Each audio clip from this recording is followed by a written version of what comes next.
The Thom Hartmann Program is brought to you in part by the Aiden Forecast, an investment newsletter with weekly updates of leading market indicators and a monthly deep dive into what the details of the economy and the markets mean for investors and retirees. On the web at aidenmarkets.com. Wines have some of the highest pesticide levels in our food chain. This hour brought to you by ecowine.com. Pesticide-free wines, organic wines, imported from France by the organic wine company, ecowine.com. Hartmann Program is brought to you in part by Super Beets. Super Beets are sourced from non-GMO beets, and they're packed with dietary nitrates, helping to produce nitric oxide for more energy, stamina, and support for healthy blood pressure levels naturally. For more information, call 800-223-8242 or visit tomsbeets.com.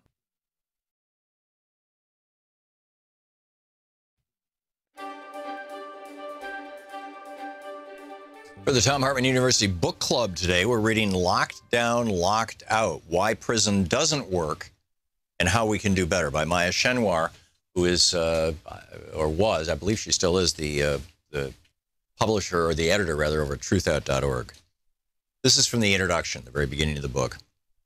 She uses a word I can't say on the air. I'll replace it with the word damn. Damn, damn, damn, damn, damn. I'm crying with my mother over the phone. It's late evening, December 25th, 2012, and Kayla, my only sister and best friend, has been arrested for the 7th time in the past 6 years.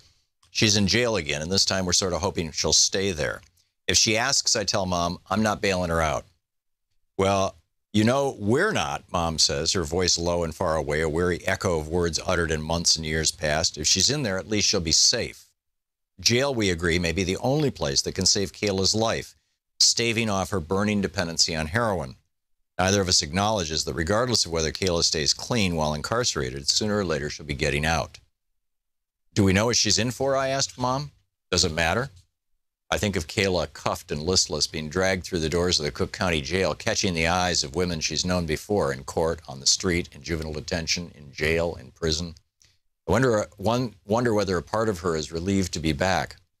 Later, when I pick up the phone and hear a robotic voice announce, you have a collect call from the Cook County Jail, press 5 to take the call, I press the hang-up button and get into bed. My attitude toward Kayla's incarceration was born out of desperation. She'd overdosed 3 times within 2 months, passing out on the street, awakening in abandoned buildings or crowded hospitals, her pulse barely ticking. Yet my wish chafed against not only my love for her, but also my politics, my ideals, my sense of justice and truth. After all, I run a social justice-based news organization and have denounced the colossus that is the prison industrial complex for as long as I can remember. For nearly a decade, I've corresponded with a number of people in prison as both interviewees and pen pals, and I've learned much from them about the violence and hopelessness of our system. My understandings of the power structures that create prisons have been guided by the work of people like activist and scholar Angela Davis, a staunch prison abolitionist. How could I reconcile my wholehearted opposition to the prison industrial complex with a desire to see my own sister locked up? When I look back on that time, I can only comprehend it by acknowledging the insidious, persistent role that prison occupied in my mind. It was closely connected to the role it occupies in larger society. Incarceration serves as the default answer to many of the worst social problems plaguing this country. Not because it solves them, but because it buries them.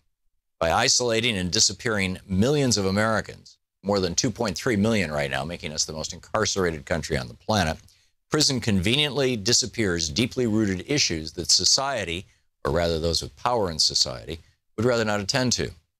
Prison, writes Angela Davis, performs a feat of magic. As massive numbers of homeless, hungry, unemployed, drug-addicted, illiterate, and mentally ill people vanish behind its walls, the social problems of extreme poverty, homelessness, hunger, unemployment, drug addiction, illiteracy, and mental illness become more ignorable, too. But, as Davis notes, prisons do not disappear problems, they disappear human beings. And the caging and erasure of those human beings, mostly people of color and poor people, perpetuates a cycle in which large groups of people are cut off from mainstream society and denied the freedoms, opportunities, civil dignity, and basic needs that allow them a good life. In many jails and prisons, incarcerated people are tossed into a dank, dungeon-like solitary confinement cell when they are determined to have misbehaved. It's dubbed the hole. Isolated and dark, it shuts out almost all communication with fellow prisoners in the outside. Guards control the terms of confinement and the channels, if any, by which words can travel in and out. The whole presents a stark symbol of the institution of prison in its entirety, which functions on the tenets of disappearance, isolationism, and disposability. The solution to our social problems, the mechanism that's supposed to keep things together, amounts to destruction, the disposal of vast numbers of human beings, the breaking down of families, and the shattering of communities. Prison is tearing society apart. This country's most marginalized communities bear the overwhelming brunt of that devastation, but ultimately we are all caught up in the destruction as the politics of isolation ruptures the human bonds that could otherwise hold together a safer, healthier, and more just society. The behemoth that encompasses the prison is called by many names. The most meaningful ones, I think, are those that convey the pervasiveness of its power, the way it infects the world outside as well as the people within. Scholar and activist Beth Ritchie uses the term prison nation, describing it as, quote, a broad notion of using the arm of the law to control people, especially people who are disadvantaged and come from disadvantaged communities, end quote.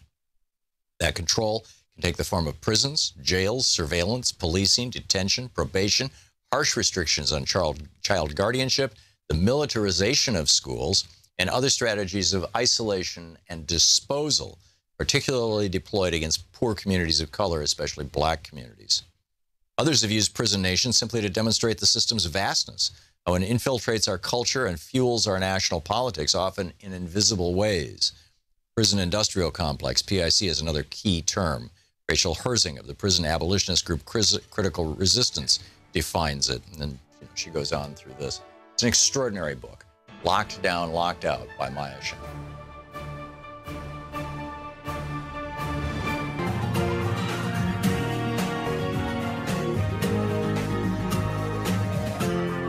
This is the Thom Hartmann Program.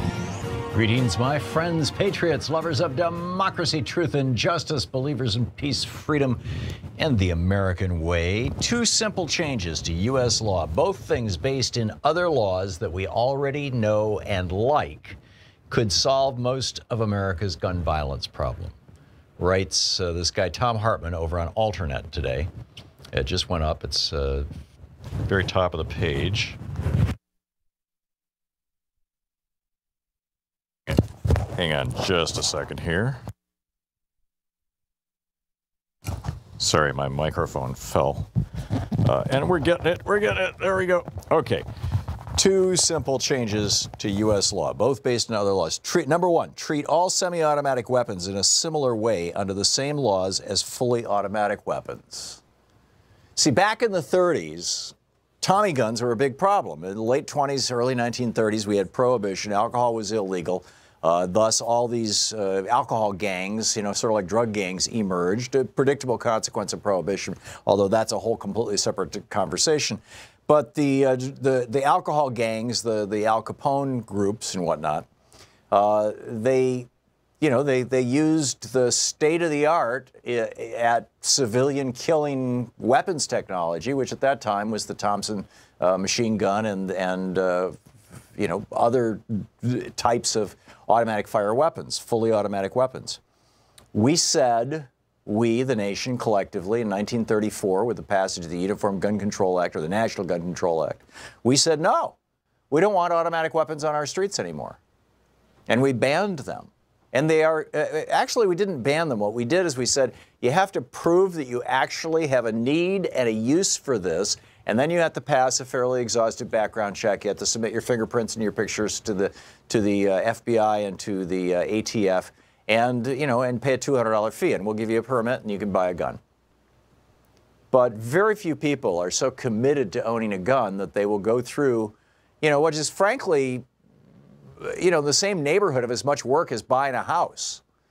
Getting a credit approval and going to the bank and filling out the forms. In fact, I'd say probably buying a house is more complicated in terms of total time investment than getting a license or a permit to own a fully automatic weapon. But still, very few people have fully automatic weapons, and we haven't had a single mass shooting, to the best of my knowledge, that was committed by one. So used to be basically it was automatic weapons, and then revolvers on the pistol side and bolt action or break action or what's the word from the rifleman that he used to use? There's a third kind of action where you basically have to recock the gun every time that you use it. And they've been replaced largely in the last 30 years. I mean, go back and look at your cop shows from the 60s, 70s, and even the early 80s, throughout the 80s. Police officers all over the country mostly carried revolvers. They didn't carry semi-automatic pistols. But as drug prohibition, largely from the Nixon drug wars, spread across the United States and then started infecting Mexico and other countries, the drug gangs started, just like the alcohol gangs in the 30s were using fully automatic weapons. The drug gangs started using semi-automatic weapons because they were the current state of the art in killing civilians. And the AR-15, the AK-47, the Ruger makes a pistol, Colt makes an auto. There's a whole bunch of these semi-automatic weapons. With a semi-automatic weapon, when you fire it, the recoil, the backward force that is the result of the forward, expulsion of the bullet, is used. Sometimes it's gases also, but typically it's just the recoil is used to expel the spent shell, drop a fresh shell into the chamber, and recock the gun. So you can shoot as fast as you can pull the trigger with a semi-automatic weapon. And so number one, I'm just saying, hey, let's treat semi-automatic weapons the same as we treat fully automatic weapons. Very simple, very straightforward stuff. You got, okay, on the right, it's lever action, pump action, bolt action. That's with firearms, number one. And number two, and I've said this a million times for the last 15 years on this program, I was writing about it before then, I don't understand why we don't simply regulate guns the same way we do cars. It's completely in line with the Constitution. Article 1, Section 8 of the Constitution actually mandates Congress to build roads. Now, yeah, I get it. They refer to them as postal roads, but the whole point is, if worthy of getting the mail, you have a public road to your street, to your house. In other words, the right to drive a car, they didn't even need to add an amendment for that, or to ride a horse or draw a carriage. That was a given, right? You have a right to own a car and drive a car. You don't, however, have the right to do it in a way that's unsafe. It has to be registered, you have to be licensed, and you have to demonstrate proficiency to get that license, and you have to have liability insurance. Why not just do those same three things for guns? Then you have a so-called free market solution in that the insurance companies will somewhat police gun owners, because they're the ones who will be on the hook. You have a human being inserted into the process. If you show up for your driver's test, and it's, your very first one, and you have to actually do the proficiency part where you go out on the test driving range with the driving instructor, and you're bizarre or loaded or severely mentally ill or disabled in some way that should prevent you from driving a car, it becomes obvious to that human being. They don't need to be a psychologist. I mean, it's pretty much anybody can tell somebody who really shouldn't be driving a car, just like they probably can tell, at least on the surface, somebody who shouldn't be owning a gun. Plus, the chain of ownership established by the title and registration of the gun from the time of its manufacture until the time of its destruction would clean this up. So, two very simple laws. Treat semi-automatic weapons like fully automatic weapons, which are not banned under law, and treat, or not fully banned under law, and which means, by the way, what's left over, if you take the semi-automatic guns out of the equation and simply say these are only things for the battlefield or for police departments, what's left over are revolvers, 5-shooter, 6-shooter, 8-shooter, 10-shooter. I think somebody even made a 12-shooter at one point. But you've got the cylinder in there. You've got to replace every shell, one at a time. It takes a little bit. Yes, there's auto loaders which speed up the process, but still, you have to stop and reload and periodically, and you can't have that many shots. It's self-limiting. Keep in mind, the guy who shot Gabby Giffords was only able to murder 6 people and wound several others, including Gabby Giffords, before he had to eject his 33-round magazine and try to get a new one, a fresh magazine, out of his pocket to insert into his gun. At which point, a 74-year-old guy tackled him to the ground. Yes, a 74-year-old unarmed guy who he had just shot.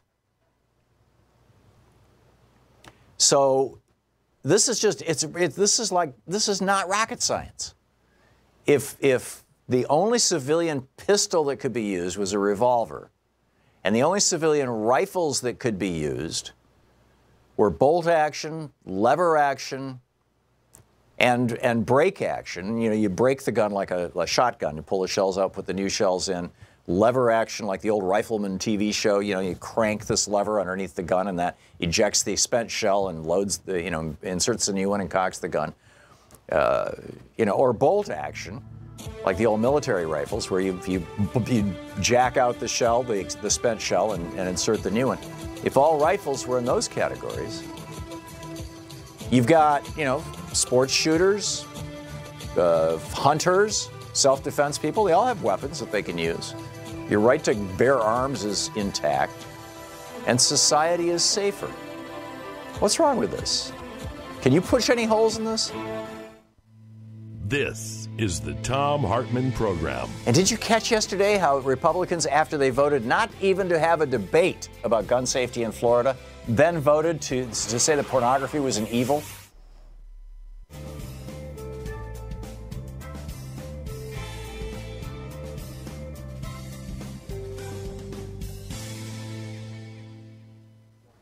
Welcome back. David in Greenfield, California. Hey, David, thanks for watching us on Direct TV on Free Speech TV. What's up? Yeah, I wanted to talk about HJ Resolution 40, a bill to allow certified mentally ill people to buy guns. If the Republicans can vote for this bill, which they did, for the NRA. They voted for it, they passed it, and Donald Trump signed it, didn't he? Yep. They certainly did.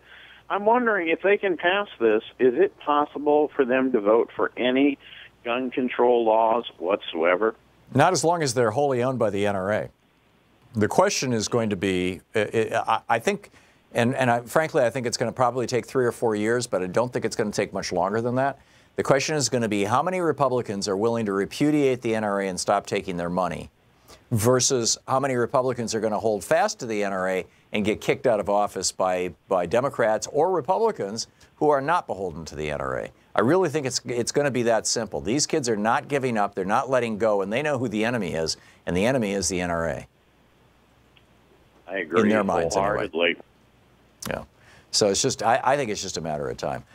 David, thanks for the call. Excellent question. Kathy in Valparaiso, Indiana. Hey, Kathy, what's up? Hi, Mr. Hartman.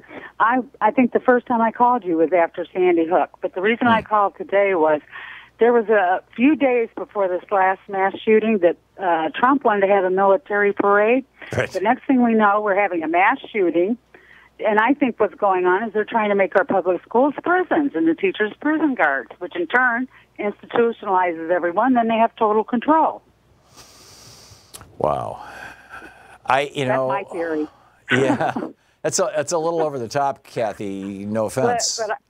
No, I know. I remember the last time I called into you, it was right after Trump got elected, and I had mentioned about Putin, and he said, Russia doesn't want anything to do with us, and now look what's going on. I think Putin is already our president. Well, he certainly seems to have had a lot of influence in our election. More than that. And this is something that needs to be investigated, and it needs, something needs to be done about it. I'm also concerned about the Chinese influencing our elections. I'm also concerned about AIPAC and Israel influencing our elections. That country seems to have spent more than any other country on influencing our elections and supporting politicians in the United States, which should be illegal in my opinion. And I'm also concerned about the NRA and the Koch brothers. I mean, the Koch brothers have come right out and said $400 million to influence the next election. We used to call that corruption in this country. I live in Indiana, and I saw a bumper sticker on somebody's car one day. It said, Pence is on Coke. Yeah, and I laughed KOCH. so hard because it's true. Yeah. Yeah, I call these guys like Pence cokeheads. Right. But I'm coming up with a correlation between him wanting to be so gung-ho with the military. Now the Republicans are saying give the teachers guns, train them on how to behave with these students, and it's like a connection to me. This is what I'm putting together. Yeah. But they're wanting to turn our public schools into prison. I started out as a teacher, and I give it up because that was in the 80s, and I saw what was going on back then. They didn't want kindergartners to learn fine motor skills. They had to do printout sheets. Yeah. What's bizarre is there were either one or two armed guards in this school at the time of the shooting. And, you know, for all the good that did. I mean, there was an armed guard in Columbine when the shooting happened. What did he do? He ran in the other direction. Kathy, thank you for the call. Not sure I'd go quite as far as you are, but I certainly understand your logic. Thanks for watching Free Speech. We'll be right back.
Welcome back. So I published this article on Facebook this morning, excuse me, on Alternet this morning, and then reposted it on Facebook. And immediately, I mean, within minutes, there were these postings, basically pro-gun postings on my Facebook page. And what's really interesting is if you click through to some of them, there was one in particular that caught my attention. The guy's Facebook page itself had only 2 posts on it. And they weren't about friends and family. I mean, it's like he could have just put up an ad or whatever. This account is a bot. I don't know if it's a Russian bot or if it's an NRA bot, but, you know, it sure doesn't look like a human being to me. And instant response to anything that has to do with guns or the NRA. Is this part of some sort of, Internet Research Bureau disinformation campaign coming out of St. Petersburg? Or is this something coming out of the NRA? I don't know, but have you had this experience? I find it just fascinating. The same thing on Twitter. There were, half a dozen, I posted this on Twitter this morning, a bunch of responses from people, thoughtful, articulate, outraged responses. How dare you say that you want to do away with our Second Amendment rights? You click on the user, and by the way, you won't see several of these on my Twitter feed now, because when I see this, I simply mute them or ban them, block them. You click on the user, and they've got 13,000 tweets, and they're followed by 3 people. It's basically the definition of a bot, right? I mean, they've been tweeting for months and months, and only 3 people are. It's like these are not even real accounts. This is amazing. Meanwhile, the young people from Parkland, Florida, went to Tallahassee, the state capital, yesterday, to watch their government at work. The state government in Florida, of course, the state House and the state Senate both run and owned by Republicans who take money from the National Rifle Association. And the governor, Rick Scott, of course, a Republican who has been supported by the National Rifle Association. Marco Rubio, I retweeted Marco Rubio this morning. He's like, how dare you, CNN, say that I'm a shill for the gun industry? I'm at a CNN roundtable on gun control. I'm the only one here who's not afraid to... Yeah, right. Marco, give back the millions of dollars that they spent supporting your candidacy in the last election. Really. Marco Rubio is like such a weasel. You know, he destroys the risk corridors for Obamacare, which throws the health insurance companies into chaos and raises everybody's Obamacare rates by 10, 20% the following year. And then after doing this, with just a little article in the New York Times outing him about this, after doing this, he runs around going, oh, look at Obamacare premiums are going up. Just as everybody predicted they would if his legislation passed, which it did. This guy is such a hypocrite. It's unbelievable. Anyhow, these are my thoughts on the morning for, you know, what's going on with this. Our poll, by the way, this is a great one. This is our poll, our YouTube poll from yesterday. 10 years after the crash in 2008, are we all better off? 6%, yes, I feel much better off, thank you. 11%, yeah, a little. 20%, about even. 27%, no, I'm worse off. 35%, I can barely survive financially. Colonel Angus said, President Trump is doing a good job and things are getting better fast. Jim Bob Barton said, I'm in deep poverty, barely able to eat and make ends meet. President Trump's food stamp proposal will destroy me. He's already got rid of my government check I was getting monthly for my Asperger's syndrome. Shaded Muse writes, Obama made things worse. I'm unemployed, have over $10,000 in credit card debt and can't pay my bills, rely on food stamps. I will never vote Democrat again because both parties are the same. They will screw you hard. Right. That's the kind of stuff that bots post. You know, I mean, it's just, there's not a rational thinking person in the United States who would say that.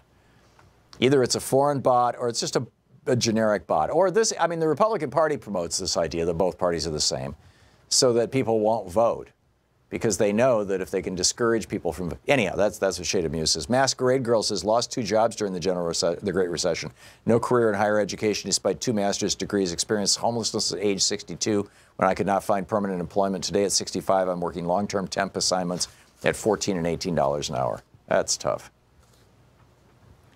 So, amazing stuff going on out there. And the Florida House voted 71-36 in 3 minutes, not to say, no, we're not going to ban guns, but to say we won't even allow a discussion of gun control. 71-36, they voted against it. Less than an hour later, State Representative Ross Spano, Republican, presented a resolution arguing that viewing porn, quote, can lead to both mental and physical illness along with deviant or problematic sexual behaviors, end quote. A Democratic representative in the Florida legislature asked Representative Spano, the anti-porn guy, whether he had ever seen anyone be physically handicapped by porn or if porn caused first responders to seek therapy for PTSD. Both happened with guns. Didn't get a rational response. As Representative Smith says, he was saying porn as a health risk is more important to address here in Florida, the Florida legislature than the epidemic of gun violence. These are their priorities. I'm not aware that there's a base of voters losing sleep every night over the epidemic of pornography as a public health crisis. Yeah, neither was I. You're listening to the Thom Hartmann Program. Call 202-808-9925. So, my 2 simple solutions for guns. Number 1, treat semi-automatic weapons as if they were automatic weapons. Number 2, license them like cars. Can you punch holes in my theories?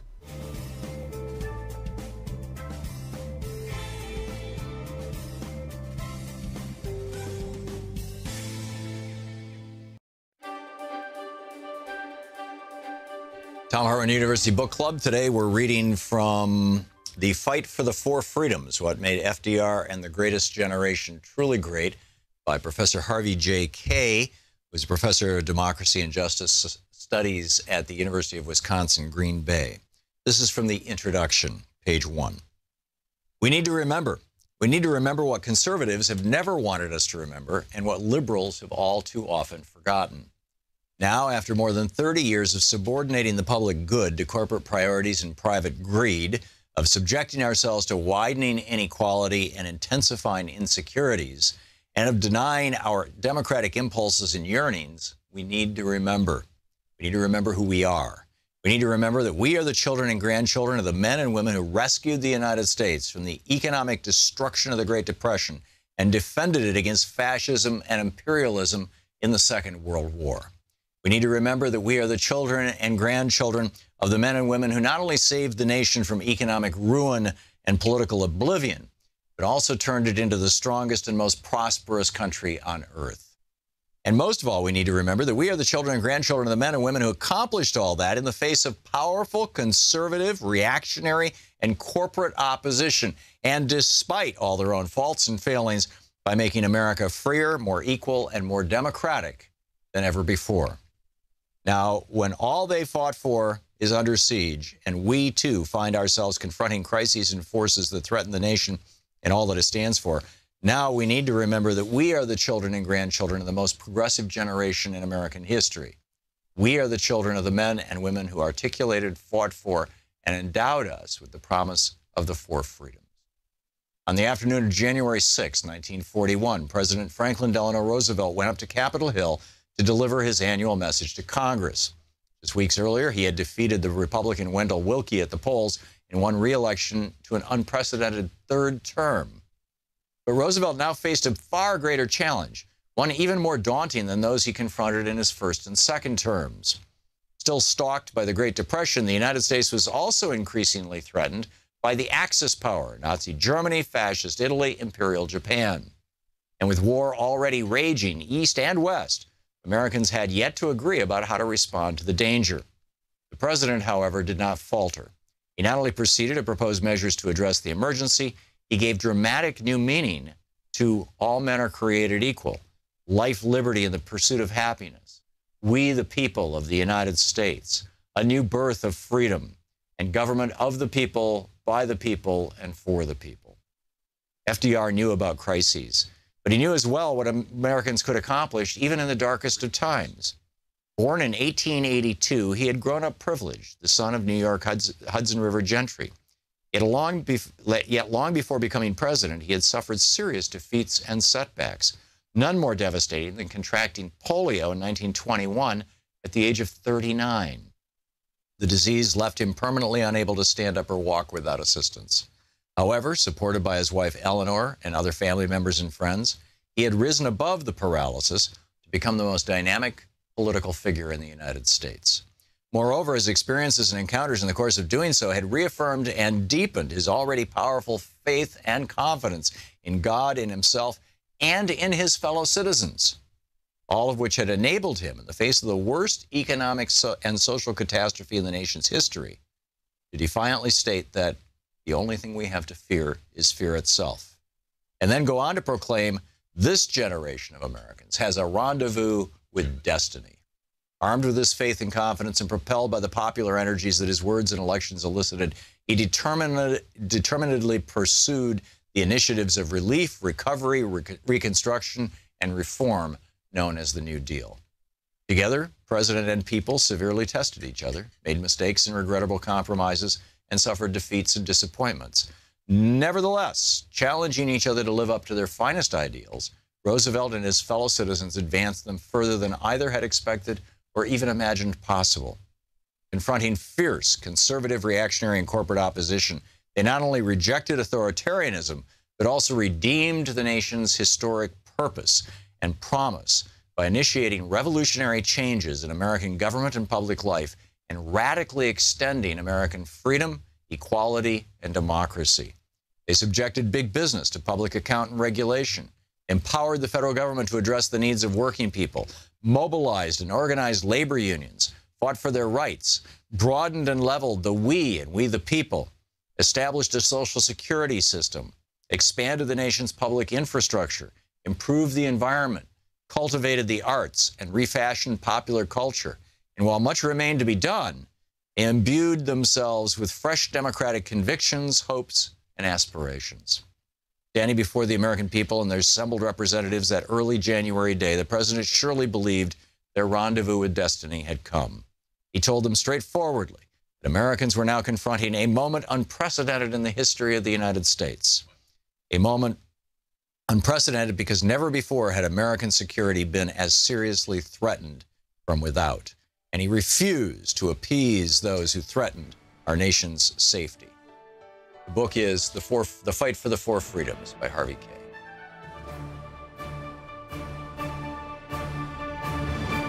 Learn all about the Thom Hartmann podcast at thomhartmann.com/podcast. They're commercial free, and you can listen anytime, any place you want.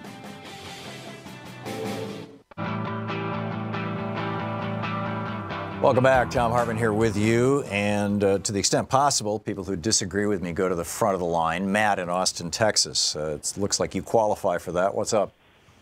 Hey, man, I had a question about your proposal as far as treating semi-autos as Class 3. Because there's so many of them currently in circulation and unregistered, it would basically depend on voluntary compliance. So would you be for like a buyback program, or possibly even go the Australian route and we, physically remove them from people? I was just curious, as an owner of guns like that, what your proposal. Sure. In Australia, they didn't actually physically remove them from people. They only confiscated them when they came across them in a police search of a home or something like that. But they did a massive buyback program, and my recollection is it was several 100,000 guns, which, the population of Australia is about 10% of the United States, or maybe 15% of the United States. So that would be the equivalent of, tens of millions of guns in the United States. And they made sure when they did the buyback program that people were appropriately compensated. They were buying them back at well over market price, in many cases full retail price. So people were not harmed by that. I think that that's a rational thing, Matt. Yeah, just my only concern, though, is because there's so many of them unaccounted for in circulation, just the black market that would rise from that, There will be, just like there's a black market in fully automatic weapons right now, but it's a very small black market, and it's one that's fairly easily penetrated. And because they're black market items, you don't see people using fully automatic weapons. The guy, the Las Vegas shooter, I mean, he could have, particularly in Vegas, he could have bought a fully automatic weapon if he wanted to go into the black market and spend a few extra $1,000s. Instead, he bought a bump stock, and I believe he had an AR-15 or some equivalent. He didn't even really need the bump stock because a semi-automatic weapon can, easily get off 40, 50 rounds a minute. And and in my opinion, the bump stock is basically just a weird novelty that, it creates a higher rate of fire, but it's inaccurate. And I don't care one way or the other about the bump stock. I mean, if we want to ban those to start, that's great. It's just the other thing I was wondering is if it's going to be a retroactive thing where you just do like we did the '94 ban, where you ban the new production of them, or would you ban outright the ownership of all the ones? Because I have several of them that I own. Sure.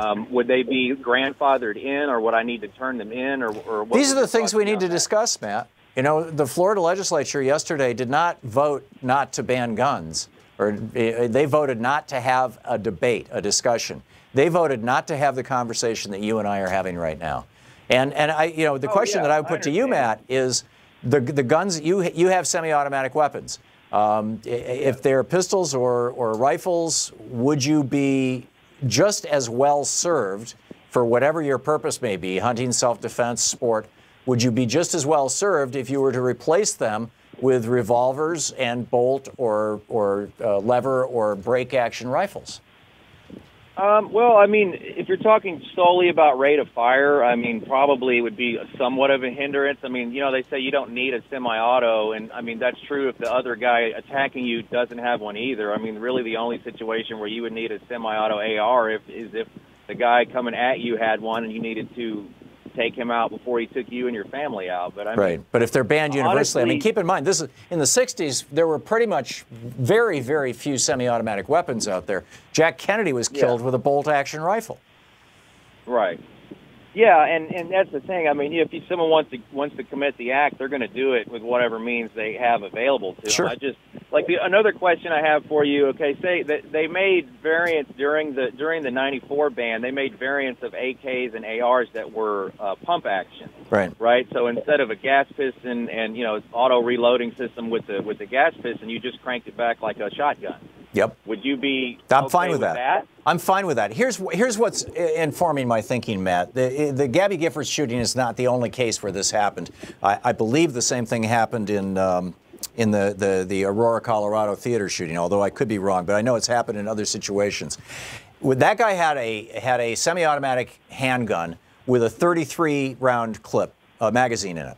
And after he had fired all 33, or maybe it had jammed, I don't recall, frankly, but he had killed 6 people.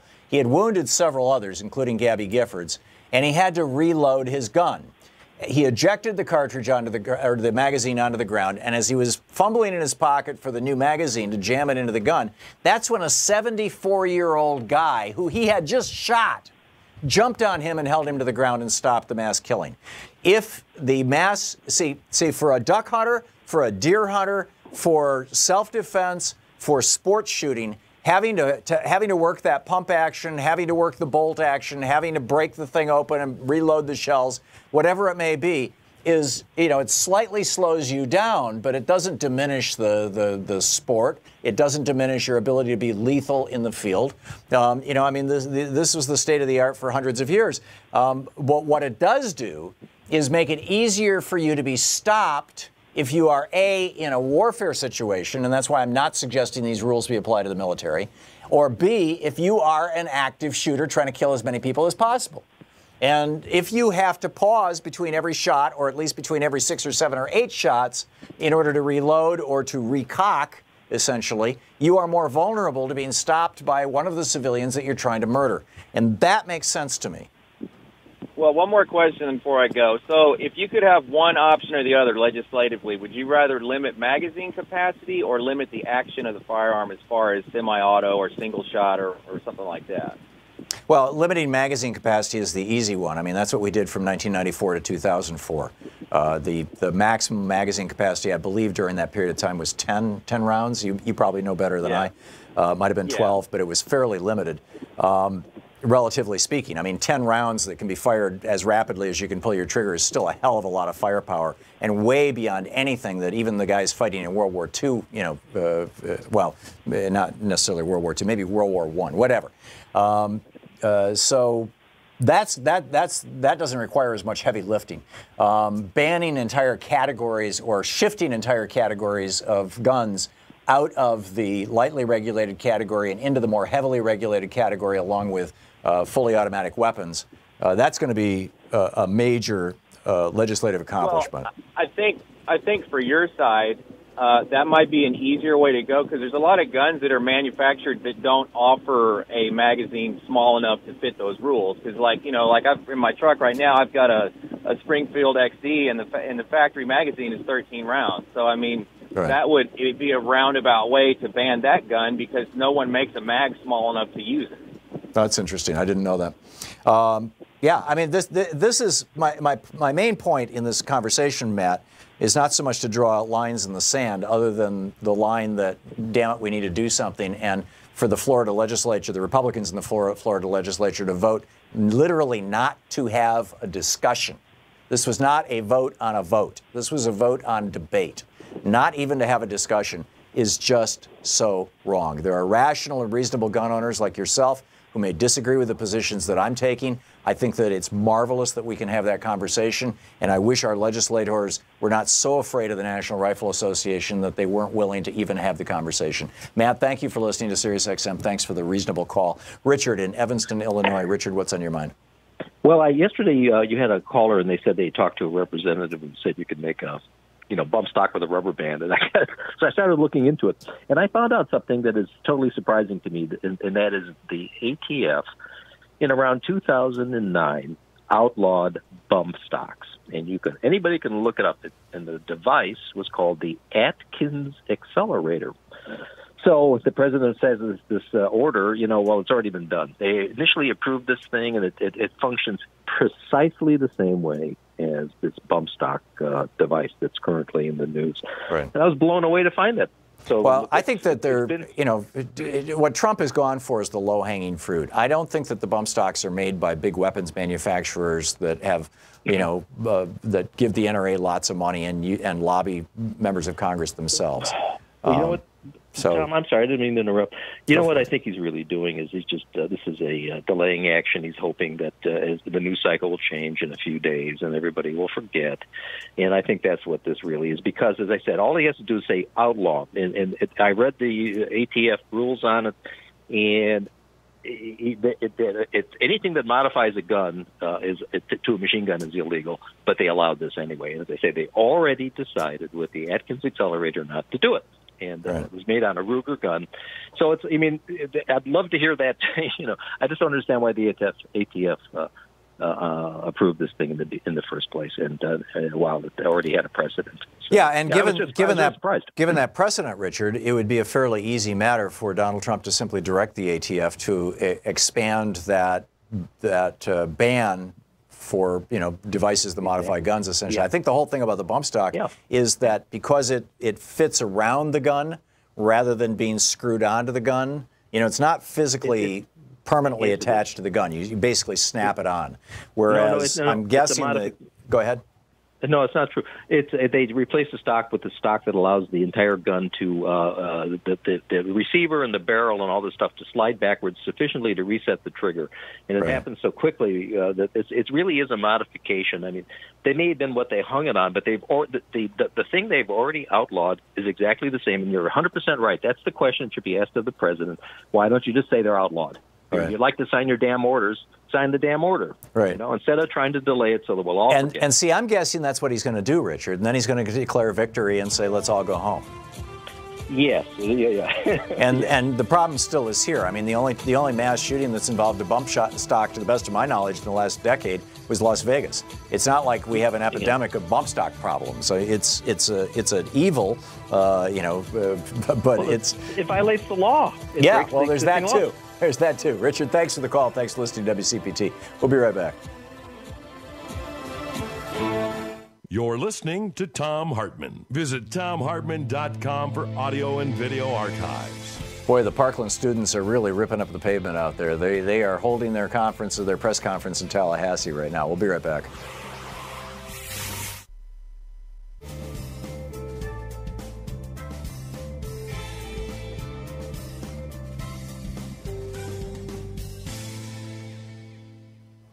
And welcome back. Corey in Sperry, Iowa. Hey, Corey, what's on your mind today? Hey, Tom, how you doing? I just wanted to give you some information. A couple of callers went over some things I was going to talk to you about the lever action and the pump action and that thing. But one thing about full auto weapons is it is kind of a hassle to go and get one. The only reason I don't have one is because I don't want to deal with the hassle or pay the, I think right now it's upwards of $600 for the permits and everything like that. Is the actual cost of the gun itself. Sure. An M16 is about $50,000. Yep. Whereas an M61, or an M60, not M61, an M60 is about $250,000. That's what they're costing now. And some can go clear up to $1 million, depending on what they are. And the reason why, Corey, those are all used guns. And well, there's a finite number of them. Exactly, because the manufacturers, when these guns were banned for civilian use, they still make them for the military. They just don't sell them into the civilian market. And so if you want to buy one in the civilian market, it has to be either a decommissioned military weapon, and typically when they're decommissioned, they're physically altered so they can't fire full automatic, which means that it's no longer an automatic weapon. Or you have to buy a used period. One. They fill in the barrel. Yeah. Or something like that. Yeah, exactly. So, it turns to junk then. But like I said, there's only so many Sears for like an AR-15 to be converted into an M16. There's only so many out there. Yeah, but you've got probably out of the 350 million weapons in the United States, I'm guessing probably at least 30 or 40 million of those are semi-automatic. And so it's going to take. I can see that. It's going to take a hell of a long time, even if there were no new ones being manufactured, and it wouldn't be banning the manufacture of them. It's just like there's no ban on the manufacture of fully automatic weapons. It's just there's not a marketplace big enough that any manufacturer wants to try to go through the tooling and insurance and marketing and everything else hassle to sell into that marketplace. So if that same thing, and so what's happened is it's taken us about 90 years since we first, it was 1934 when we, so that's what, 80 years, I guess, since we banned fully automatic weapons with the National Firearms Regulation Act or whatever it was called. It's taken about 80 years for those guns to kind of work their way to the point where it's just the collector's item. It's about as hard to find a 1930s manufactured in pristine condition, still operational, fully automatic weapon as it is to find a 1935 Packard, or a Ford Model A, and they both sell for about the same thing. So eventually that'll happen, Corey, but it'll probably be long after you and I are dead. Well, the military's got a really nice base down in Alabama, and they've got secure building off no one knows about, they've got a lot of those guns, the bars, the Tommy guns, the M3 grease guns, everything like that, unused, unissued. I have fired those guns, Corey. Like when we lived in Atlanta, Georgia, we lived in Marietta, and then we lived in Roswell, and there's a shooting range in Marietta. And I'm assuming that it's still there. I haven't been back in decades, but this was in the late 80s, early 90s. And you know, I used to go down to that shooting range. I went down there for shooting instruction, in fact, when you know, I was writing my books on private detectives. I took my kids down there. They were curious. In the 60s or 70s? This was the late 90s. And and the early 2000s. I mean, we moved to Vermont in 2000. No, we moved to Vermont in '97. So this would have been somewhere between 1989 and 1998 or 1997.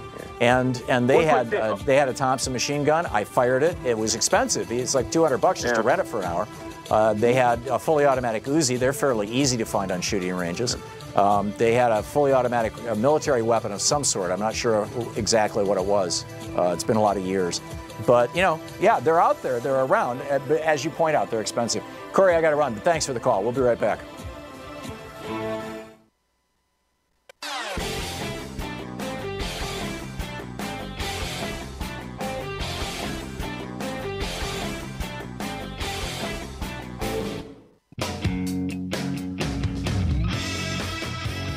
Welcome back. 10 minutes before the hour. Thom Hartmann here with you. And Joshua in Seattle. Hey, Joshua, what's on your mind? Good morning. I'm kind of curious about, you know, everyone's kind of gone painting about the gun control, but what's the perfect outcome? And I'm curious, how many of the school shootings were felons? Like, you know, the law that prevents, if it say worked perfectly, would it have kept guns out of the hands of the school shooters? Yeah, this is not a human problem, Joshua. This is not a problem of too many crazy people. There are just as many crazy people in England, in Canada, in France, in Germany, in Sweden, in Italy. I mean, you pick your country. There are just as statistically, mental illness is not that variable from country to country. What's variable is the availability of weapons. It's okay. Now, so you're saying get rid of all weapons? I'm saying get rid of weapons of war and weapons of mass destruction. Yes, I'm saying that. Okay, say I'm a 16-year-old, I'm on my bed, and I've decided I'm going to shoot my school up. But my father only has a .38. Is that what the conundrum is for me, or is it, you know, I mean, it's automatic. I'm mad. Right. I mean, like you go into your school with a .38 if it's Robert Kennedy was shot with a .38, was he? Who? By Tehran. Oh, Robert Kennedy. Yeah, I don't recall what kind of pistol it was, but it was a pistol. John Kennedy was shot with a bolt action, you know, Mannlicher Carcano. You're right. And rage is rage. But no, I don't disagree, Joshua. But there wouldn't be 17 people dead if you went into a school with a six-shooter seeking to kill somebody. But a 6 is okay. 6 is not okay, but it's better than 17. Right. It's the source. Okay, now you have to realize, okay, where did he get the gun? If he got the gun from his parents... No, Joshua, stop for just a second. You're going down some weird rabbit holes here. Here's the simple question. What is best for society? What is best for the United States? Every other country in the world has their murder by gun rate, their death by gun rate, below 1/2 person per 100,000, about 1 person for every 200,000. Here in the United States, it's 6 people for every 100,000 killed by guns. So we acknowledge that there is a societal value in having guns. Law enforcement needs guns. People want guns for self-protection. There are some people who think that guns are great for sport, and there are people who hunt. We want to acknowledge those things and allow them. So then the question becomes, how do we most efficiently allow people to have these weapons and at the same time reduce the probability that they will be used for mass killings? You're never going to stop them from all killings, just like you can't stop people from killing people with knives or claw hammers. It would be ridiculous to try to outlaw them. Make the name that is under a serial number on who bought the gun ultimately responsible for every body hurt or person hurt by that gun. If you make ultimate responsibility saying, no one will get a hold of my gun because it'll be so locked up and so hidden away, my child won't even know I have it. Well, what you're arguing there is my argument that we should treat guns like cars and there should be registration from manufacturer to destruction so that people can be held accountable for that chain of custody. But that's only part of the solution. You're right, but it's the beginning of a discussion. Yeah. Because right now we're so thrown all over the place with red herrings. Like I'm hearing I mean, people are arguing this and that, and it comes down to whether we should have guns or we shouldn't. It's the what puts that person in the mood with available. It's not whether we should have guns or we shouldn't. It's whether we should have guns that are capable of killing a lot of people rapidly versus guns that are capable only of killing a few people slowly. That's the argument, Joshua. John in Hayes, Kansas. Hey, John, what's up? Yeah, you're talking about guns. It's not the gun. That gun lay there for 100,000 years and never touch anybody or do anything until some idiot picks the dang thing up and puts their finger on the trigger. You know, if you're going to do that, let's start talking about all the people that are killed every year by cars, by drunk drivers. Okay, if we're going to do that, that's a BS argument, John, and nobody's buying it. People drive cars because they have to drive cars to get to work. People don't set out to kill other people with cars. People don't go into cars. John, this is not Fox News. Stop talking. People don't walk it. I'm not going to stop talking. All right. Thanks a lot, John. Paul in Julian, California. Hey, Paul, what's up? Hey, Tom. How are you doing this morning? I'm well. What's on your mind? I'm just sitting here listening day after day to people coming up with solutions, and I listened to your solutions this morning, and I just appreciate all the solutions, but how do you make it happen? You have a wide level of public outrage. They went to the legislature. How do you make it happen? The legislature's not even going to listen to them, you know? Yeah. I think it's going to take a certain level of public outrage. And what's going on right now is these young people from Parkland, Florida, are driving that outrage. They are the nation's conscience right now. And thank God the media is paying attention to them. Well, I think that they're doing a good job going to Congress and going to the state legislature. But I think they need to reach out to the people of this, where 2/3 of the people in this country do not want and do not own guns. That's a vast majority. That's a 2-to-1 majority. It's almost 3/4, actually. I think it's 26% of Americans own guns, or 27, something like that. But yes, you're absolutely right. And not only that, out of the people who own the guns in the United States, Paul, half of all the guns in the United States are owned by 3% of gun owners. I know it. So, you know, and that's your mentally ill cohort, the people who have 30, 40, 50, 60 guns. Why? Yep. Well, the thing is, everybody is missing the point. I'm 68 years old, and I live in this country, and the biggest loss of freedom that I've experienced in my lifetime is just being able to go out of the house and not be a target. Yeah. You know, that's what it is. So if you do not make the gun culture financially accountable for gun violence, nothing will ever change. Yeah, I agree, and this is why it's 100 more people next year. They'll wait it out. They'll pass. They'll say, "We're going to propose this law. We're going to propose this solution." Paul, you're right. I'm going to hit a break here. I have to get this in. This is why it is so reprehensible that the Republicans passed the Dickey Amendment and other legislation, and you see this both at the federal level and at the state level, laws sponsored by the NRA or by ALEC, which make it illegal for the government to either investigate gun violence or frankly to do anything. I mean, it's just it is so wrong. And then you get the Florida legislature right in front of these kids from Parkland voting not even to have a conversation. Forget a legislation. Not even to have a damn conversation about gun control. It's outrageous. Paul, thank you for the call. It's coming up on the top of the hour. An hour from now, we're going to have Thomas Lindsay with us. That's going to be a fascinating time. But right now we're talking gun control. There's also a lot of other stuff in the news we'll get to as we continue through the program. Stick around.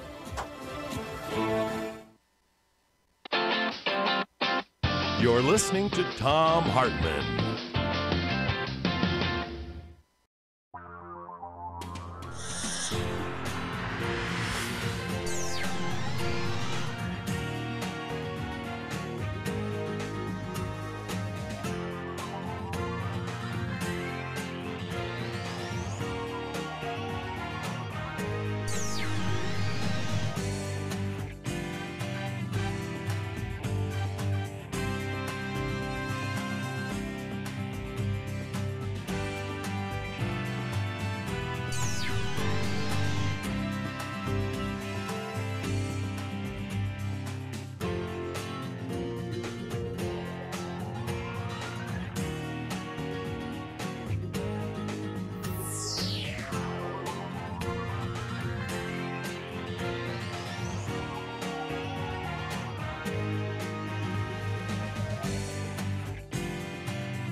Thom Hartmann Program is brought to you in part by the Aiden Forecast, an investment newsletter with weekly updates of leading market indicators and a monthly deep dive into what the details of the economy and the markets mean for investors and retirees. On the web at aidenmarkets.com. Wines have some of the highest pesticide levels in our food chain. This hour brought to you by ecowine.com. Pesticide-free wines, organic wines, imported from France by the Organic Wine Company, ecowine.com. Hartmann Program is brought to you in part by Super Beets. Super Beets are sourced from non-GMO beets, and they're packed with dietary nitrates, helping to produce nitric oxide for more energy, stamina, and support for healthy blood pressure levels naturally. For more information, call 800-223-8242 or visit tomsbeets.com.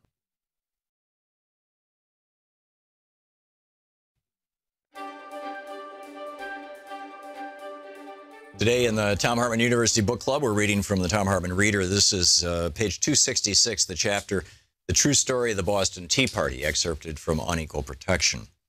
On a cold November evening, activists gathered in a coastal town. The corporation had gone too far, and 2,000 people who jammed into the meeting hall were torn as to what to do about it. Unemployment was exploding, the economic crisis was deepening, corporate crime, governmental corruption spawned by corporate cash, and an ethos of corporate greed were blamed. Why do we wait? Demanded one at the meeting, a fisherman named George Hughes. The more we delay, the more strength is acquired by the company and its puppets in government. Now is the time to prove our courage, he said. Soon the moment came when the crowd decided for direct action and rushed into the streets. This is how I tell the story of the Boston Tea Party now that I've read a first-person account of it. While trying to understand my nation's struggles against corporations, I came upon a first edition of a book titled A Retrospect of the Boston Tea Party with a memoir of George R.T. Hughes, a survivor of the little band of patriots who drowned the tea in Boston Harbor in 1773. And I jumped at a chance to buy it. Because the identities of the Boston Tea Party participants are hidden other than Sam Adams, and all were sworn to secrecy for the next 50 years, this volume, published 51 years after the Tea Party, is the only first-person account of the event by a participant that exists, as far as I can tell. As I read, I began to understand the true causes of the American Revolution. I learned that the Tea Party resembled in many ways the growing modern-day protests against transnational corporations and the small-town efforts to protect themselves against chain store retailers and factory farms. The Boston Tea Party's participants thought of themselves as protesters against the illegal actions of the multinational East India Company. Although schoolchildren are usually taught that the American Revolution was a rebellion against taxation without representation, akin to modern-day conservative taxpayer revolts, in fact, what led to the revolution was rage against a transnational corporation that, by the 1760s, dominated trade from China to India to the Caribbean and controlled nearly all commerce to and from North America, with subsidies and special dispensation from the British Crown. Hughes notes, the East India Company received permission to transport tea free of all duty from Great Britain to America, end of quote, enabling it to wipe out New England-based tea wholesalers and mom-and-pop stores and take over the tea business in all of America. Hence, Hughes told his biographer, it was no longer the small vessels of private merchants who went to vend tea for their own account in the ports of the colonies, but on the contrary, ships of an enormous burthen that transported immense quantities of this commodity. The colonies had now arrived at the decisive moment when they must cast the die and determine the course. A pamphlet called The Alarm was circulated through the colonies and signed by the enigmatic Rusticus. One issue made clear the feelings of colonial Americans about England's largest transnational corporation and its behavior around the world. Their conduct in Asia for some years past has given simple proof how little they regard the laws of nations, the rights, liberties, or lives of men. They have levied war, excited rebellions, dethroned lawful princes, and sacrificed millions for the sake of gain. The revenues of mighty kingdoms have entered their coffers, and these not being sufficient to glut their avarice, they have, by the most unparalleled barbarities, extortions, and monopolies, stripped the miserable inhabitants of their property and reduced whole provinces to indigence and ruin. 1,500,000, it is said, perished by famine in 1 year, not because the earth denied its fruits, but because this company and their servants engulfed all the necessities of life and set them at so high a price that the poor could not purchase them. After protesters had turned back the company's ships in Philadelphia and New York, Hughes writes, in Boston, the general voice declared that the time has come to face the storm. The citizens of the colonies were preparing to throw off one of the corporations that for almost 200 years had determined nearly every aspect of their lives through its economic and political power. They were planning to destroy the goods of the world's largest multinational corporation, intimidate its employees, and face down the guns of the government that supported it. And so, as Hughes says, on that cold November evening in 1773, the first of the East India Company's ships of tax-free tea arrived in Boston Harbor. The next morning, a pamphlet was widely circulating, calling on patriots to meet at Faneuil Hall to discuss resistance to the East India Company and its tea. Things thus appeared to be hastening to a disastrous issue, wrote Hughes. The people of the country arrived in great numbers. The inhabitants of the town assembled. This assembly on the 16th of December, 1773, was the most numerous ever known, there being more than 2,000 from the country present. The group called for a vote on whether to oppose the landing of the tea. The vote was unanimously affirmative, and it is related by one historian of that scene, quote, that a person disguised after the manner of the Indians who was in the gallery shouted at this juncture the cry of war, and that the meeting dissolved in the twinkling of an eye, and the multitude rushed in a mass to Griffin's Wharf. That night, Hughes, blackening his face with coal dust, dressed as an Indian and joined crowds of other men in hacking apart the chests of tea and throwing them into the harbor. In all, the 342 chests of tea, more than 90,000 pounds thrown overboard that night, were worth, in today's currency, just over $1 million. Book, The Thom Hartmann Reader.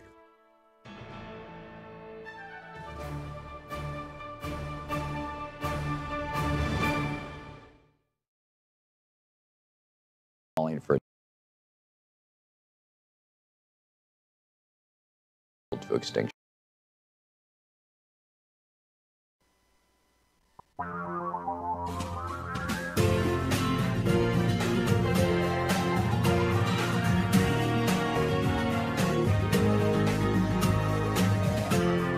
This is the Thom Hartmann Program.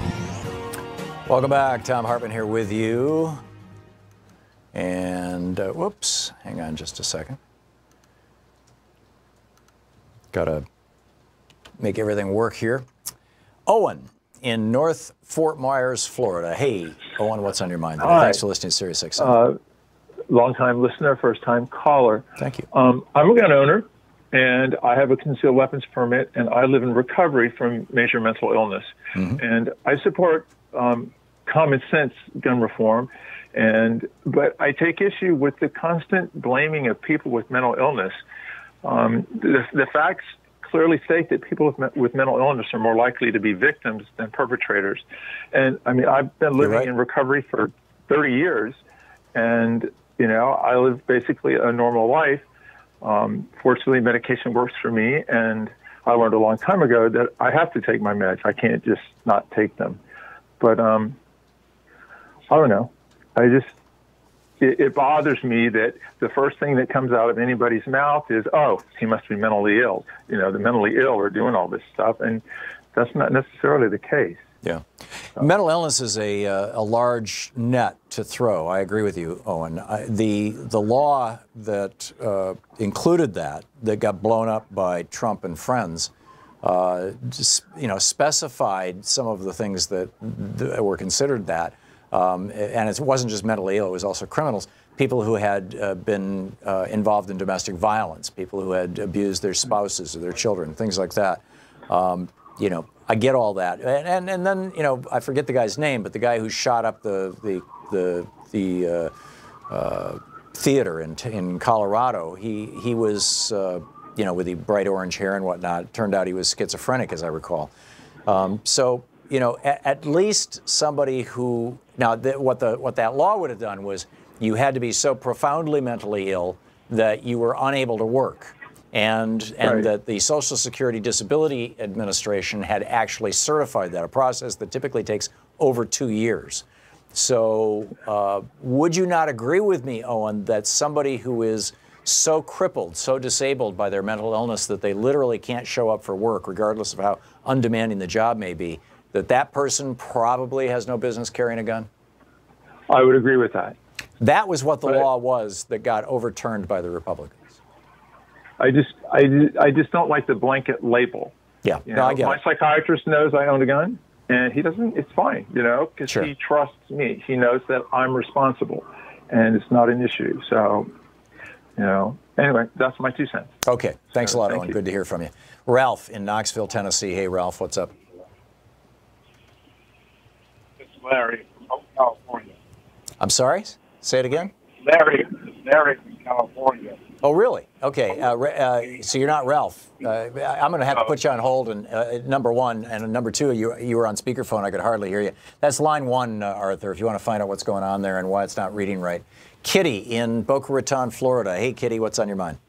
Hi, Tom. I'm an alumni of Marjorie Stoneman Douglas, and I belong to a closed forum of past students of that school because what we're trying to do is be supportive, and we're taking action. We're anything. I mean, I can tell you a million things that everybody's doing for our fellow, students that went to our school.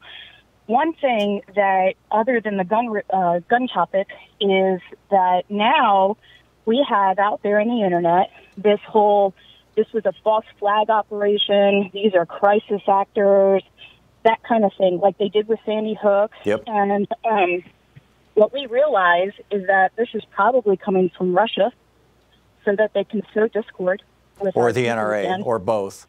Or Yeah. both, yes. And maybe it goes to the echo chamber of Americans. But when these kind of things come out, now I sit there and I go, is this really my fellow countrymen that is saying this? Yeah. Or is this a Russian putting this out there that will catch a little fire in this country and spread?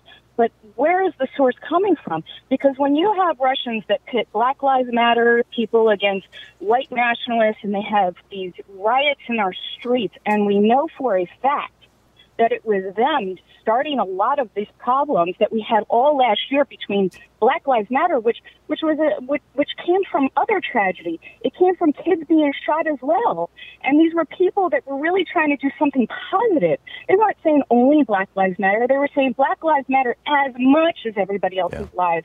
And I don't think, though, that Kitty, I don't think that Sean Hannity is employed by the Internet Research Bureau.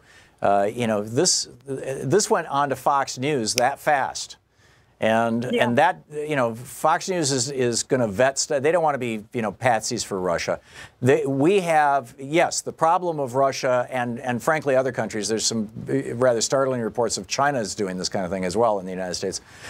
These reports are troubling, and we need to do something about it. And at the level of social media, there's a real easy solution right up front. I used to manage forums on CompuServe. So did Sue Nethercutt and Nigel Peacock, two of my colleagues with this program, people who work with me on this program. Sue runs our chat room right now. And the simple rule was you have to identify yourself to CompuServe, not necessarily to your fellow users. But before you can even have a name assigned to you, you have to prove that you're you, and you prove that by providing a credit card and a billable address. And if Facebook and Twitter simply did that, they could, number one, change their business model, charge everybody $1 a month, just a tiny amount of information. They have billions of members. They would make just as much money as they're making from advertising. It would diminish their need to rely on advertising. It would diminish their need to be compiling all this information on us. They could make just as much money, maybe more. We made a fortune with CompuServe. We were making really good money there for a while. And you wouldn't have the trolls. You could block out the trolls. But they're unwilling to do that because they've got their business model. But that's a whole completely different conversation. I think that the people calling it a false flag, this is what's so bizarre about this is that the people who are promoting this idea that these kids from the Douglas High School in Parkland, Florida, are, quote, paid. The people who are promoting that are themselves paid by the NRA or sponsored by the NRA, the politicians promoting that. Well, I can tell you this because I still live, I live 5 minutes from the school. Any of your listeners even have a thought that that's the case, they're wrong. I see my friends that I went to school with at Douglas are now police officers in town whose children were at that school. I have friends who were first responders there. You know, it's breaking my heart that the school that I went to, that all I thought about when I was in high school was getting good grades and honestly boys. And now, like, to think that there are kids that, like, were murdered there, and these children have to deal with that, it's enough. But that's what they have to do. They don't want to hear, they don't need to hear that their pain isn't real, that this really didn't happen, that they're tools. That's not what's going on here. These are just kids that are in a whole town, and it's not just Parkland. It's Coral Springs, it's Boca. A lot of us, it's not that big of a community. It is and it isn't, but we're all linked, and we all know people. I had friends who were teachers there. I have friends whose kids went to school there. I had to, like, contact people. Are your kids okay? It happened. I go over the Sawgrass Expressway. You could see our high school right there. The next day I was driving on the Sawgrass Expressway. There are police officers there like you wouldn't even imagine. It happened. It happened. And I just want my countrymen that whenever they read something really vile and really nasty online to just ask themselves, is this coming from here, or is it being, like, is the gasoline being thrown on fire by people out of this country whose goal it is to make discord with us? Yeah. I am so tired of seeing, and let me just put this out too. I resent politicians who do that. I resent Russians who do that. I don't like people who pit my countrymen against each other, whether they're far right or far left. And I am over politicians or anybody, whether it be Russians, Chinese, doing that to us. We have to start recognizing it when it's happening. Right. And the greatest evil, Kitty, in my mind, is the people who are doing that to us for profit. That's a serious problem. Kitty, thank you. We'll be back. This is the Thom Hartmann Program. Boy, the kids from Parkland are not giving up. This is so great. We need to do everything we can to support these young people.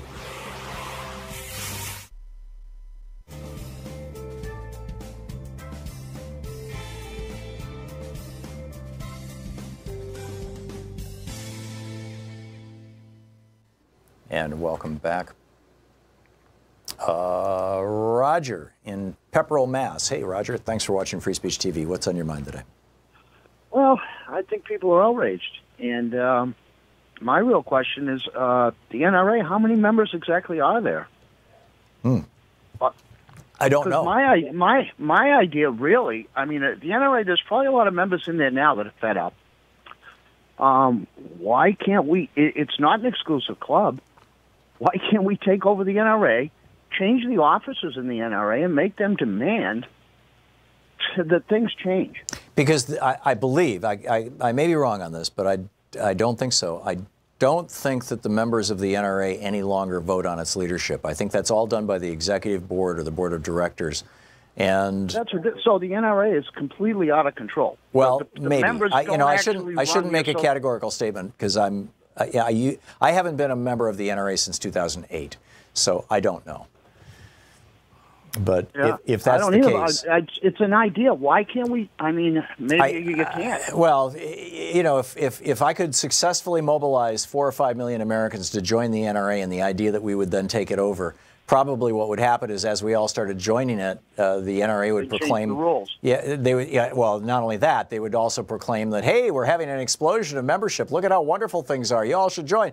You know, it would just. I don't want to feed the beast. Anybody these days, not with the social media. If it's known that that's why people are joining. Yeah. I mean, I don't know. It's just an idea. I mean, what's the demographic of 18 to 25-year-olds? If they're so angry, and like I say, I know there's people already in the NRA that are angry. Yeah. George Clooney will join. Yeah, George Clooney has kicked $500,000 into the kids from Parkland, and God bless him for it. I mean, you know, it's a fine thing. It's an idea. Think on it. Yeah, I will, and I need to do a little more research on that. Sales to get people the money to join. I'm sorry, say that again. We could have bake sales, and they're just to get people that can't afford to join. I mean, I don't even know what. But wouldn't it be better to have a bake sale and send the money to the kids from Parkland? I mean, they've got GoFundMe sites up just to pay for the wounds from the bullets. I hear you. And actually, I hadn't. Go ahead. I hadn't thought of that, but the problem with that, really, to me, is there's already been 18. I mean, I can't send money to every mass shooting. I know. It's absolutely out of Well, control. then support Democratic politicians who say that they're not taking money from the NRA. Or for that matter, if you can find a Republican who says that they won't take money from the NRA, support them if you're inclined. Yep. But I just don't. I don't think you're going to find such a Republican. The party is so heavily dependent on Coke money and gun money that there's not much room for anything else. Yep. Anyway, well, I thought I'd throw it out there into the universe, and maybe it'll catch the. Yeah, it's an idea, and I understand where you're coming from, Roger. It's a variation on my suggestion that people who are upset with the Democratic Party should get inside the Democratic Party and take it over. But the difference between the Democratic Party and the NRA is that the NRA is committed explicitly to the profits of the weapons industry. The Democratic Party is committed to doing whatever its members want. And there's a big difference between those two things. One quick thing. We can't do anything about the Koch brothers or the pharmacies, but I thought this was, like I said, not an exclusive club. Yeah, well, we can do something about the Koch brothers. We can amend the Constitution to say that money is no longer considered free speech, and then we can regulate money in politics. The problem is the Supreme Court. The right-wing takeover of the Supreme Court during the Nixon administration brought us to this point with the Buckley case in '76. Roger, thanks for the call.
Welcome back. A bunch of other stuff in the news too. Just a few things I wanted to touch on before they slide away. I've mentioned the Aiden Forecast, the daily Fennec newsletter that Chuck Butler does, that I'm reading every day now.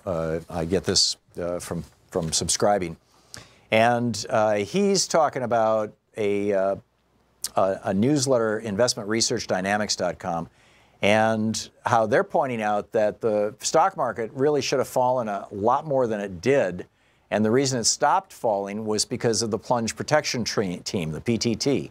This is the Fed, the Treasury, the Securities and Exchange Commission, and the CFTC. And these four groups, whenever the stock market starts falling, go in and buy stocks to prop up the value of the market, the prices in the market. He says the plunge protection team, which consists of Fed, Treasury, SEC, and CFTC, was responsible for propping up the stock market last week. In fact, he points to reports from a good friend of his that works at a large public pension fund who claims that his firm did a stress test with the data he had provided to him from the big public pension funds. And he says, quote, based on all current stated underfunding at every big pension fund, if the Dow SPX declined 10% or more over a sustained period of time, 3 to 4 months, every public pension fund in the country would collapse. He then goes on to show that every 10% drop in the stock market since August 2015 has been met with an equally forceful recovery. Wow, this is amazing. Our stock market is being manipulated by our government in order to, what, protect us?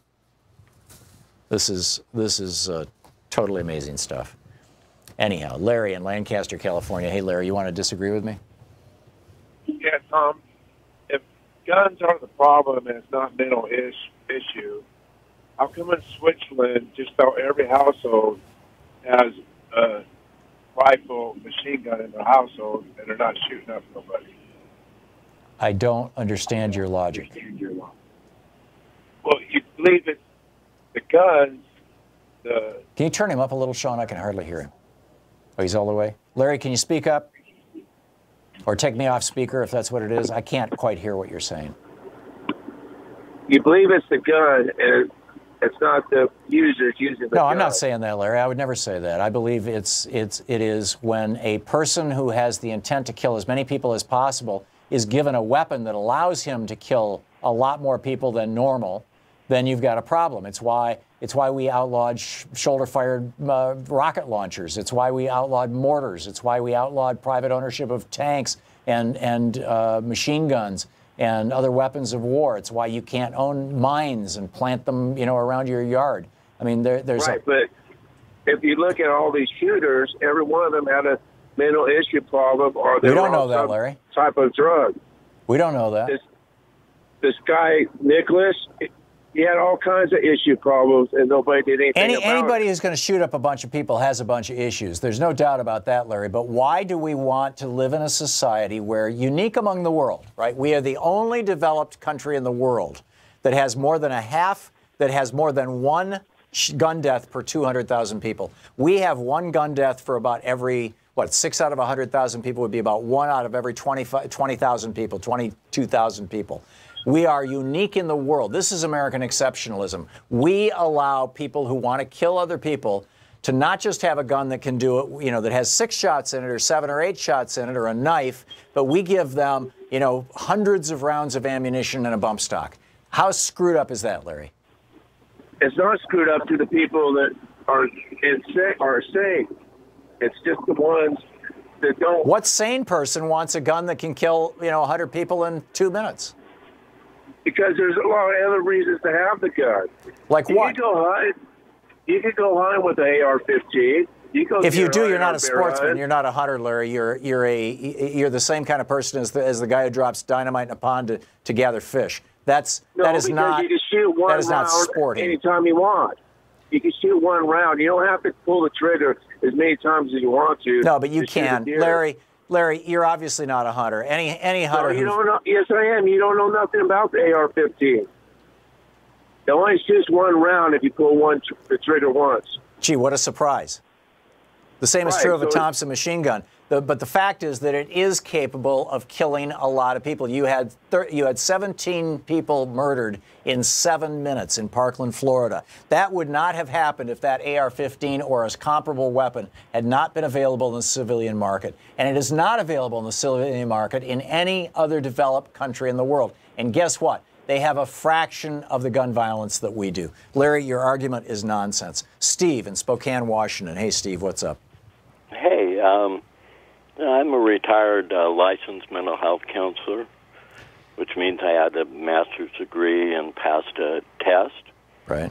And it seems like people's comments about mental health being at the top of the list is backwards. Yeah, the availability of guns is what's driving this, and you can statistically prove that.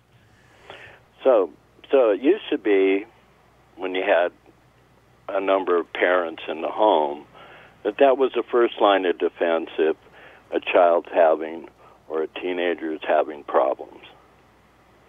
The second one is your peers, the students' peers.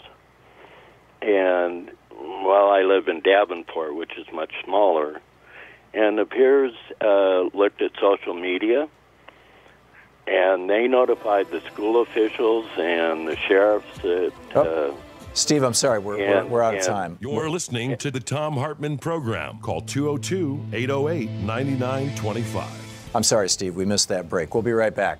It's 28 minutes past the hour.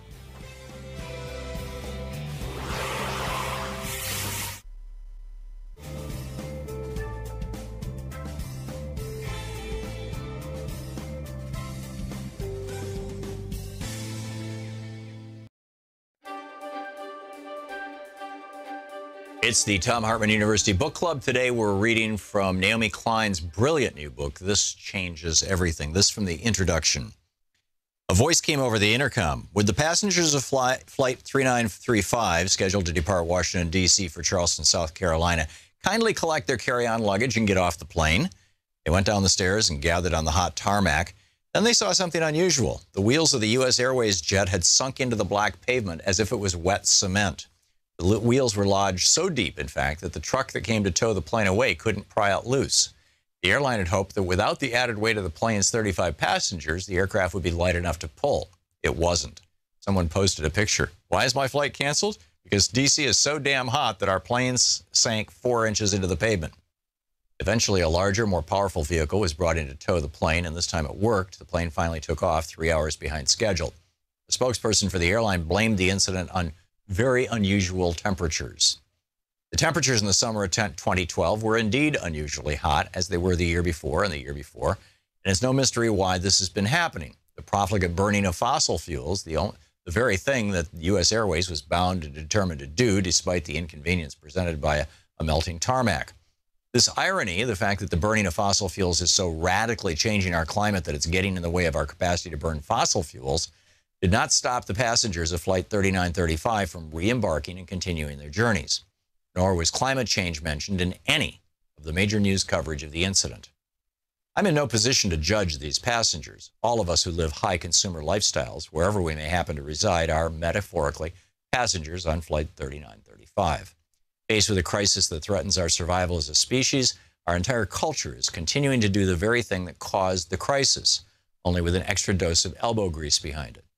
Like the airline bringing in a truck with a more powerful engine to tow that plane, the global economy is upping the ante from conventional sources of fossil fuels to even dirtier and more dangerous versions. Bitumen from the Alberta tar sands, oil from deepwater drilling, gas from hydraulic fracking, coal from detonated mountains, and so on. Meanwhile, each supercharged natural disaster produces new irony-laden snapshots of a climate increasingly inhospitable to the very industries most responsible for its warming, like the 2013 historic floods in Calgary that forced the head offices of the oil companies mining the Alberta tar sands to go dark and send their employees home, while a train carrying flammable petroleum products teetered on the edge of a disintegrating rail bridge. Or the drought that hit the Mississippi River 1 year earlier, pushing water levels so low that barges loaded with coal and oil were unable to move for days while they waited for the Army Corps of Engineers to dredge a channel. They had to appropriate funds allocated to rebuild from the previous year's historic flooding along the same waterway. Or the coal-fired power plants in other parts of the country that were temporarily shut down because the waterways that they draw into cooler machinery were either too hot or too dry, or in some cases, both. Living with this kind of cognitive dissonance is simply part of being alive in this jarring moment of history, when a crisis that we have been studiously ignoring is hitting us in the face. And yet we're doubling down on the stuff that caused the crisis in the first place. I denied climate change for longer than I care to admit. I knew it was happening, sure, and not like Donald Trump and the Tea Party years going on about how the continued existence of winter proves it's all a hoax. But I stayed pretty hazy on the details and only skimmed most of the news stories, especially the really scary ones. I told myself the science was too complicated and that the environmentalists, they're dealing with it. And I continue to behave as if there was nothing wrong with the shiny card in my wallet attesting to my elite frequent flyer status. A great many of us engage in this kind of climate change denial. We look for a split second and then we look away. Or we look but then turn it into a joke. More signs of the apocalypse, which is another way of looking away. Or we look but tell ourselves comforting stories about how humans are clever and will come up with a technological miracle that will safely suck the carbon out of the skies or magically turn down the heat of the sun, which I was to discover while researching this book is yet another way of looking away. Or we try to look, we look but try to be hyper-rational about it. Dollar for dollar, it's more efficient to focus on economic development than climate change, since wealth is the best protection from climate extremes, weather extremes. As if having a few more dollars will make much difference when your city is underwater, which is a way of looking away if you happen to be a policy wonk. Or we look but tell ourselves we're too busy to care about something so distant and abstract, even though we saw the water in the subways in New York City and the people on the rooftops in New Orleans, and know that no one is safe, the most vulnerable least of all. And though perfectly understandable, this too is a way of looking away. Or we look but tell ourselves that all we can do is focus on ourselves. Meditate and shop at farmers markets and stop driving. But forget trying to actually change the systems that are making the crisis inevitable, because that's too much bad energy and it'll never work. And at first it may appear as if we are looking, because many of these lifestyle changes are indeed part of the solution. But we still have one eye tightly shut. Or maybe we really look, but then inevitably we seem to forget. Remember and then forget again. Climate change is like that. It's hard to keep in your head for very long. We engage in this odd form of on-again, off-again ecological amnesia for perfectly rational reasons. We deny it because we fear that letting in the full reality of this crisis will change everything. And we are right. And the book is This Changes Everything by Naomi Klein.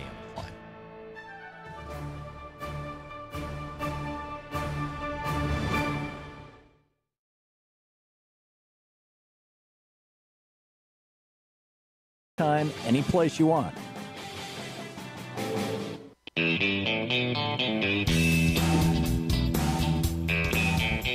Welcome back. Thom Hartmann here with you, and Lisa in Grants Pass, Oregon. Hey, Lisa. Thanks for calling. What's on your mind?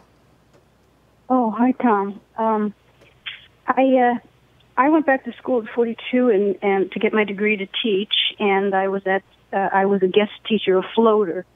And Andy Williams, who was the shooter at Santana High School in Grossmont Union District, was in my class, and he was one of my classes, and he was being bullied. I just didn't happen to be there the day of the shooting, but I know that one of the weaknesses I had as an educator was I needed an educational psychologist as a consultant. I loved to teach, but I was inadequate to handle the behavioral problems. And I've been through. I left teaching because I was in the district, and when both the shootings happened, but I didn't happen to be on campus both of those days because I was a floater. And I edited a book on post-traumatic stress disorder. And I know that we all have, we're human beings, we're relational. We all have mental illness through osmosis. We get it through assimilating. But it's the degree to which we have the mental illness.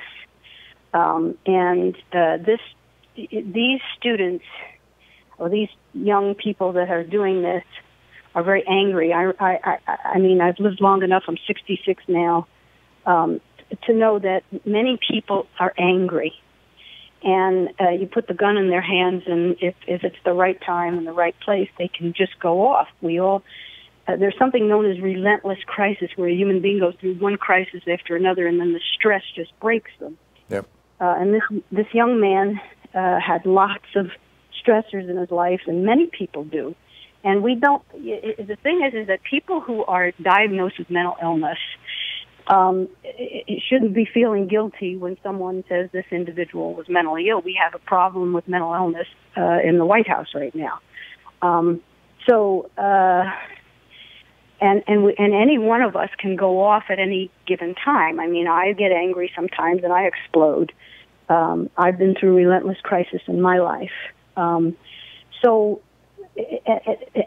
complicating matters, like you said, the gun legislation and the availability of weapons of war and so on and so forth, just make it easier for these kinds of things to happen. But really, I believe, through all of my research and my studying, I had to do lots of research to edit this book on post-traumatic stress disorder. I believe that alienation, which is the cause. We are very, very alienated society, and we're virtual everything now. Everyone says, text me, and I tell them, call me. We need human interaction, and we need understanding. And when someone has tremendous problems like anger, and they feel alienated, and they're bullied, or they're afraid to speak out, because of the kinds of abuse they're going through, and then they strike out, we need to embrace these people. I don't disagree, Lisa, but here's what is being missed by this whole conversation. Joe Stack was flipped out over the fact that he couldn't pay his taxes. He had a small business that failed. He had never deducted his own payroll taxes. The IRS was coming after him. He flipped out in Texas. He rented a small plane, and he flew it into the side of the IRS building in downtown Dallas, killing an IRS worker who was sitting at his desk near the window. It hit the 10th floor of the building. Joe Stack went down. He had that giant manifesto that was published in the newspapers and things with all his critiques of the American system and everything. You're never going to stop people being stressed, particularly in this era of, Reaganism and neoliberalism, where you've got, well over half the American population literally can't deal with a $1,000 emergency. Stress is like endemic. I get that. But you don't then put into the and we should do something about all those things, and I'm all in favor of that. But I view that as a completely different conversation. The reason we don't allow people to have hand grenades, the reason we don't allow people to have shoulder-fired rocket launchers, the reason we don't allow people to have fully automatic weapons, the reason we don't allow them to have small-scale tactical nuclear weapons is because when people decide that they're going to kill, and people always have throughout history, and they probably always will, we are a top predator. Killing is part of our DNA, whether we want to acknowledge it or not. When people decide that they're going to kill other humans, we want at least people who are not in the military where their job is to kill other humans. When those people decide that they want to kill other humans, we want to try to minimize the access that they have to weapons that will allow them to kill a lot of people really quickly. And that's why this debate, this entire argument, should not be about stress. It should not be about mental health. It should not be about the people. It should be about the availability of weapons that can kill a lot of people fast. It's why we don't allow people to have access to anthrax. It's why we don't allow people to have access to smallpox virus. It's what, all of these things are potential weapons of mass destruction. And I would argue, Lisa, that semi-automatic weapons with large magazines are weapons of mass destruction. Am I making sense?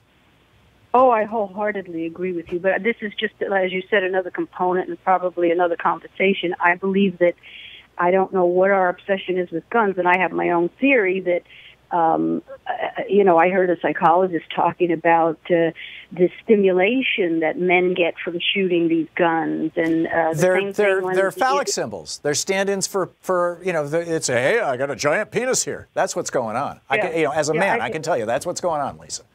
Well, I'm glad you acknowledge that, because it's very hard for women to say this to men.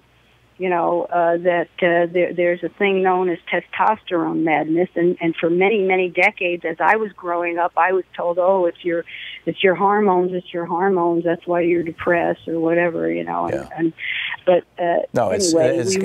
We started this thing years ago called the Small Penis Gun Club. We came up with a logo for it. We had a website for it. I think smallpenisgunclub.net is still active, in fact. And it was just, quite literally making fun of the fact that most of the men, at least most of the men that I've known in my life, who were just total over-the-top gun nuts. And I'm not talking about somebody who likes to go out sports shooting on a weekend. I'm talking about people who are, just over the top. They've got to have more and more and more, and it's like central to their identity. Those men either have sexual dysfunction or are concerned about the size of their genitals more often than not, and in my experience, and I'm guessing probably most men would agree with me. And when that becomes the secret that is out, in other words, when we start looking at guys like Wayne LaPierre, ranting and raving about his guns, and say, "Oh, small penis." When that becomes our automatic response to these people, then, some of the cachet, some of the look at I'm cool, the open carry guys who walk around with an AR-15 strapped to their backs thinking that they're badasses. What they are is they're telling the world how small their dick is. I mean, that's really the bottom line. Lisa, I got to move along, but thank you for the call, and I hope my using that colloquialism didn't offend you or anybody else. Joe in Camden, New Jersey. Hey, Joe, what's up? Hey, Tom, thanks for taking my call. Thank you for shining a light on the truth. I am a 63-year-old retired railroad worker, and I would love to be demonstrating with them kids, because it's time these people go down. That's enough. But let me tell you what I am doing, Tom. I'm calling Congress every day because I can't get out of my home so well. And I urge everybody in America that can't join these kids to call Congress, like you said, and get them. Make the phone calls, blow up the phone system. Yeah, metaphorically speaking, of course. The number is 202-225-3121 for the Congressional Switchboard. There's 225-3121 and 224-3121. And I think one is supposed to be the House and the other is supposed to be the Senate, but both of them will cross-pollinate.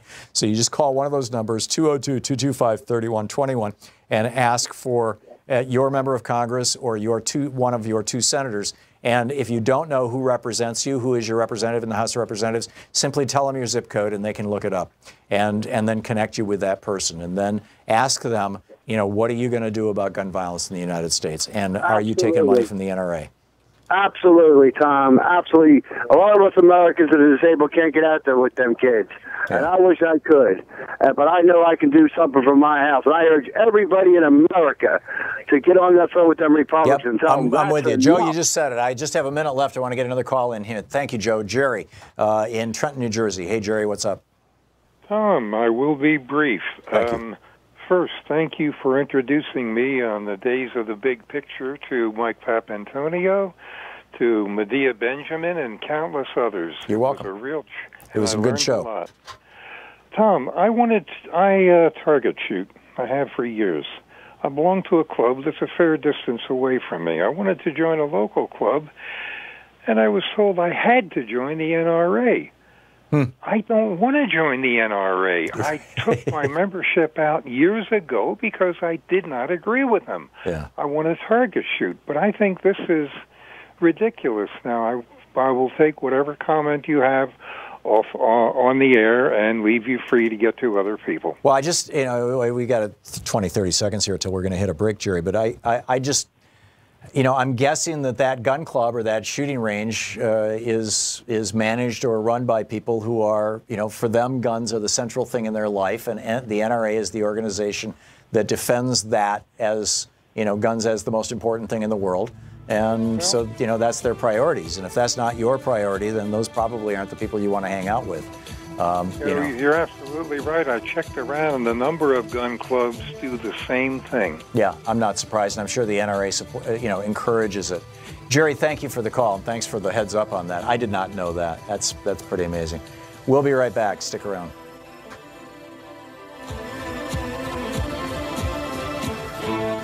You're listening to Thom Hartmann. Visit ThomHartmann.com for audio and video archives. We'll be right back with, we're going to check in with Talk Media News here in just a minute, and we'll be continuing taking your calls.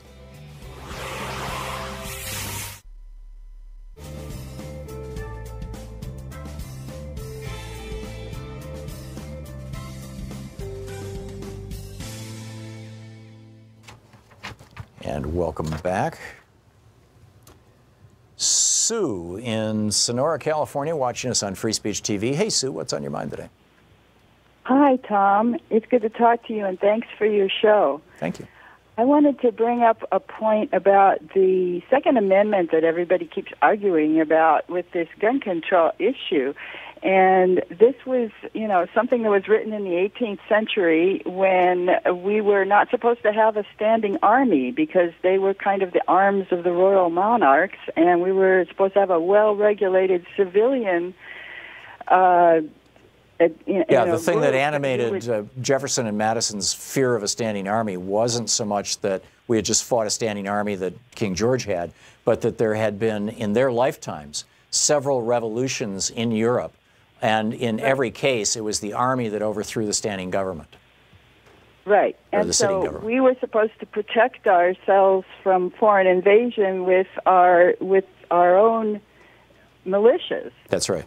And the NRA has systematically been at the job of corrupting the idea of what the Second Amendment was all about in order to, you know, obviously help the arms manufacturers. But last time I looked, we had a rather large standing professional army at this point in time in the 21st century, and there is absolutely no reason why we should have semi-automatic weapons available on the streets of our country. And it's just a disgrace, and it's frightening, and it upsets me that people argue with the Second Amendment argument as to why we should allow these kinds of things to be going on in this country. As you've mentioned, and that other lady so eloquently said just earlier, every country has mental illness. The problem is not mental illness. It's the availability of firearms, and it drives me crazy. It's so frustrating. I love this country, and it's terrible. Yeah, I agree. And the other part of Article 1, Section 8 is the rule around the Army, and I've got the Constitution here in my hand. I'm trying to find it. Here it is. Article 1, Section 8, Congress shall have the power to lay and collect taxes, duties, imposts, and excises, to raise and support armies, but no appropriation of money to that use shall be for a term longer than 2 years. Now, the next sentence says to provide and maintain a Navy. So Congress can appropriate an infinite amount of money forever for the Navy. But the Army cannot last more than 2 years without Congress explicitly reauthorizing it. That's how concerned the people who wrote the Constitution were about a standing Army, that they would not allow it to exist for more than 2 years without Congress having to explicitly reauthorize it. And that's why every 2 years we have this big debate over the National Defense Authorization, the NDAA.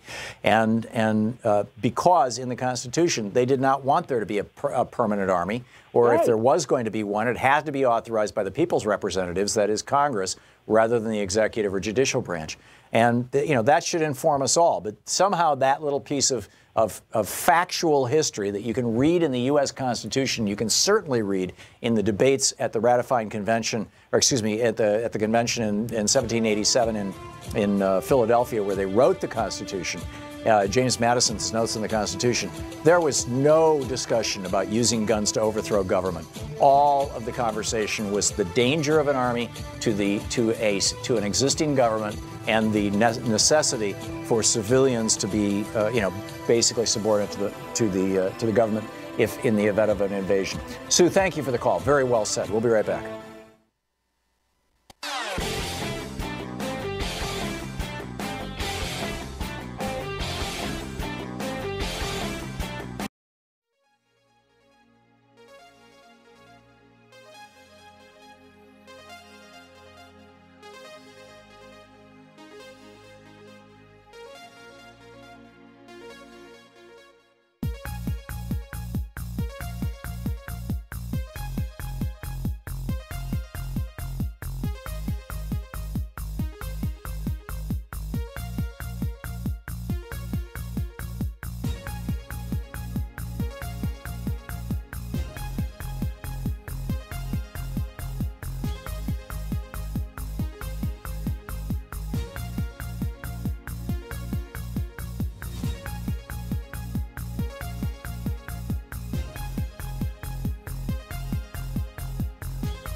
Media News to find out what's going on in the world today. This report brought to you by goatsfortheoldgoat.com and Loving What You Do, a new book by Ellen Ratner. On the line with us, Luke Vargas, the chief foreign correspondent for Talk Media News. You can follow him on Twitter at The Courier. Luke, welcome back to the program. Thank you, Tom. So Donald Trump Jr. is in India right now. I don't know if you saw the story. I don't recall if it was the New York Times or the Financial Times this morning about this Indian billionaire by the last name of Modi, not the president, who is now embroiled in a huge corruption scandal. And the Indians are starting to get very, very upset about corruption. How are they responding to Donald Trump Jr.? Well, relatively well. I mean, the Trump brand has been in a period of somewhat disarray in the United States since Trump's election. It's not the case in India. There are 5, I believe, Trump properties that are being built or are almost finished in India right now. It's the largest overseas market for the Trump brand. And Trump Jr. is there for a week-long visit to sell apartments and condos in one of these brand new towers in the capital. And the Trump organization has been running advertisements, full page, front page advertisements on all these Indian newspapers saying, Trump is here, are you? And one part of this big advertising pitch that has really made a lot of ethics experts very upset here is that in exchange for a $38,000 booking fee on one of these apartments, which doesn't mean you actually have to buy it, you just need to, put down a deposit, you have an opportunity to join Donald Trump Jr. for a conversation and dinner on Friday.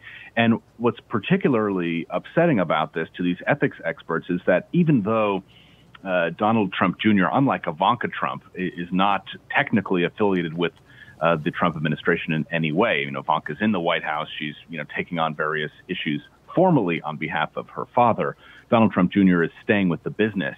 And yet that on Friday, he's going to be giving a foreign policy speech at an event where the Prime Minister of India is going to be speaking. And these ethics experts say this is a very clear signal that if you want to talk about policy, buy one of these booking fees, pay the $38,000. That's a very low bar to have access basically to the ear of the Trump administration and to be able to have a hand in U.S.-India foreign policy. So, again, Trump Jr. says it's nonsense, that this is not profiteering from the office of the presidency, but ethics experts say this is quite dubious.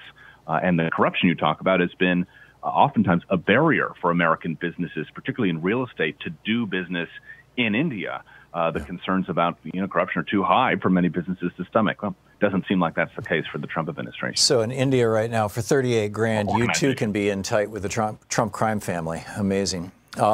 Scary news out of Nigeria. Boko Haram is capturing more schoolgirls. This is a radical Sunni Islam group, that claims alliance or at least affiliation, or at least a philosophical alliance with ISIS and Al Qaeda.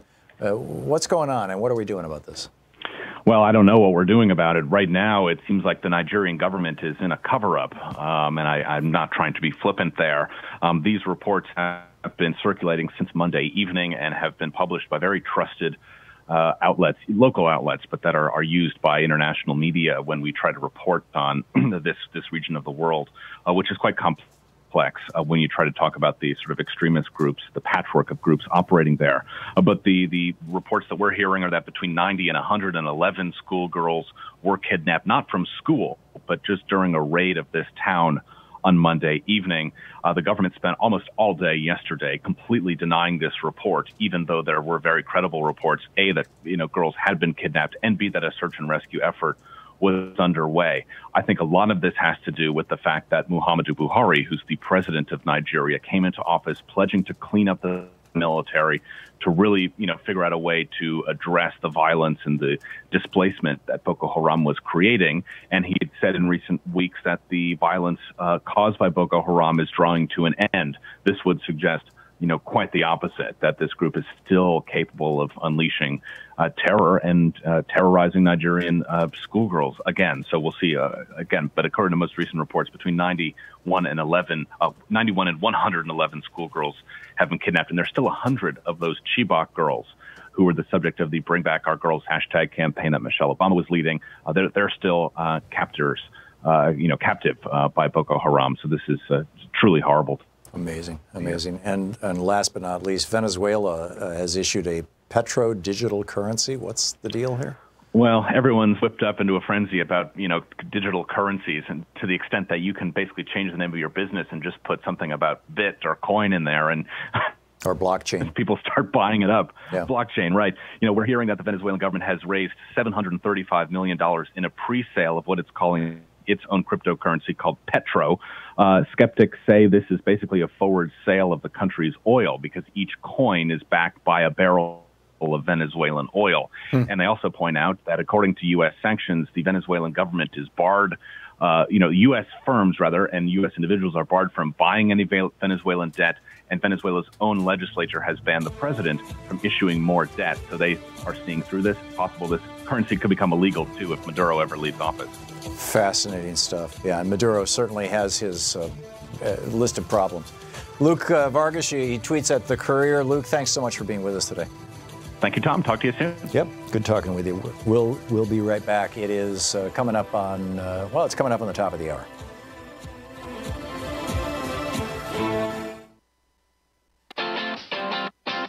You're listening to Thom Hartmann.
The Thom Hartmann Program is brought to you in part by the Aiden Forecast, an investment newsletter with weekly updates of leading market indicators and a monthly deep dive into what the details of the economy and the markets mean for investors and retirees.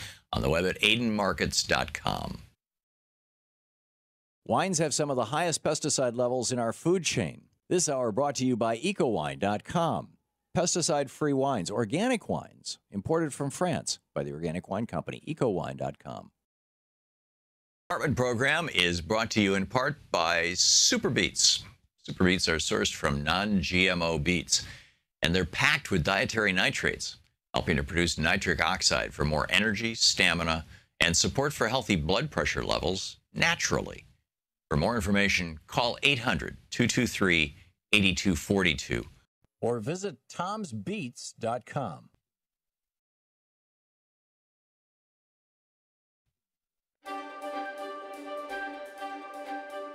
Hey, it's the Thom Hartmann University Book Club. Today we're reading from Cracking the Code, How to Win Hearts, Change Minds, and Restore America's Original Vision. This is from the introduction, page 1. My wife Louise and I live atop 30 feet of water, 100 feet from shore, in a houseboat on a river in Portland, Oregon. Or at least we did when I wrote this book. One day, I stepped out our back door onto the floating deck that serves as our backyard and found myself confronting a very upset Canada goose. He bobbed his head up and down, lifted his wings to make his body look larger and more intimidating, and ran straight at me, hissing and trying to nip at me. Obviously, observing this behavior, my comedian friend Swami Beyondananda, Steve Behrman, who was visiting us that week, named the bird Gooselini. I had no idea why this psycho goose was attacking me, but there was no mistake that Gooselini was trying to communicate. Stay inside that house and don't come out. I got the message, but I didn't stay inside. Instead, every time I went out to water the plants on my deck, I brought a broom with me to fight off Gooselini. I found out what was going on a week later when I learned from my neighbor the female goose had settled on her back deck just a few feet from our own and was sitting on a nest. I realized that Gooselini must have been the proud papa protecting his territory, and I stopped swatting at him with my broom. Gooselini has a lot to tell us about communication strategies. Even though he was just doing what a gander does when he wants a predator to leave, draw attention to himself and away from his mate, attack first and ask questions later, he was able to communicate the go-away part of his message to me pretty well. We all communicate all the time, even when we don't give much thought to what we are saying or how we're saying it. Because Gooselini was unable to use what we would call rational powers of persuasion, he communicated by going straight for the more primitive parts of my brain, the parts we shared as human and goose, the center of our gut feelings. First time Gooselini attacked, I backed off because he was successful in communicating an intent to harm me, which caused me to feel fear, the most primal and visceral of human emotions.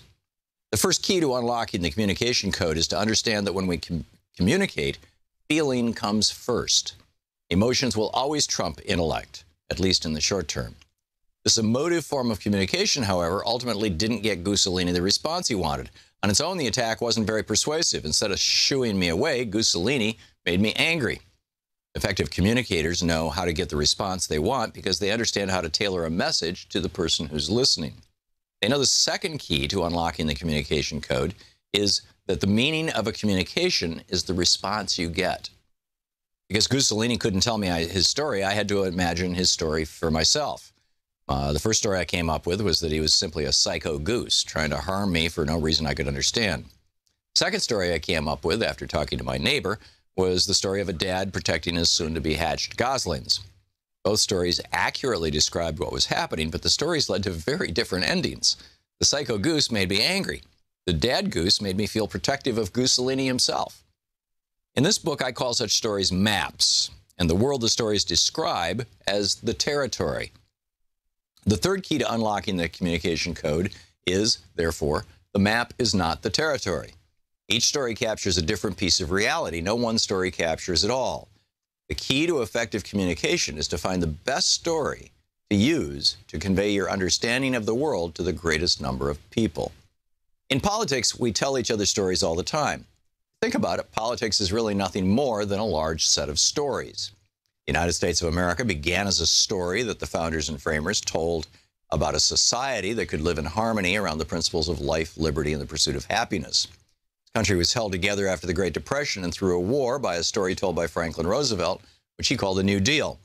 Ronald Reagan told a very different story, one we're still in, that he called the free market story. In Reagan's story, our corporate CEOs should run our society instead of our elected representatives because, as Reagan pointed out and probably believed, quote, the best minds are not in government. If they were, business would hire them away, end of quote from Reagan. Most of the stories we hear in the media today are scary. We're told to be afraid because the world is a bad place and people are untrustworthy. Every goose is a Gooselini without understanding why. These scary stories are profitable to our infotainment industry and to the politicians who are typically allied with the barons of the infotainment industry. There is a different story, however, in which every Gooselini is a proud papa. It is a story of a world that is interconnected and of people who are fundamentally good. This is actually the traditional American liberal story, which has been told and understood since the first telling of it during the Enlightenment by thinkers like Jean-Jacques Rousseau, John Locke, and Thomas Jefferson. It's the story that reaches directly back to the founding of this country. My aim with this book is to give you the tools to tell the liberal story and to tell it well. I'll show you how the process of communication is coded, actually hardwired into our brains, and help you crack that code to become a brilliant communicator. First, though, a few concepts it's important to master. Everybody wants the best outcomes, and their behavior reflects the best tools they have to achieve those outcomes. Another way of saying this is that people always make what they think are the best choices given the circumstances and the tools they have. All behavior has at its roots, the goal of a positive outcome. As a practical statement, this means that conservatives and liberals are both working toward the best world possible. And then it goes on from there. How do we differentiate this? How do we communicate this? The book is Cracking the Code. It's about the communication code.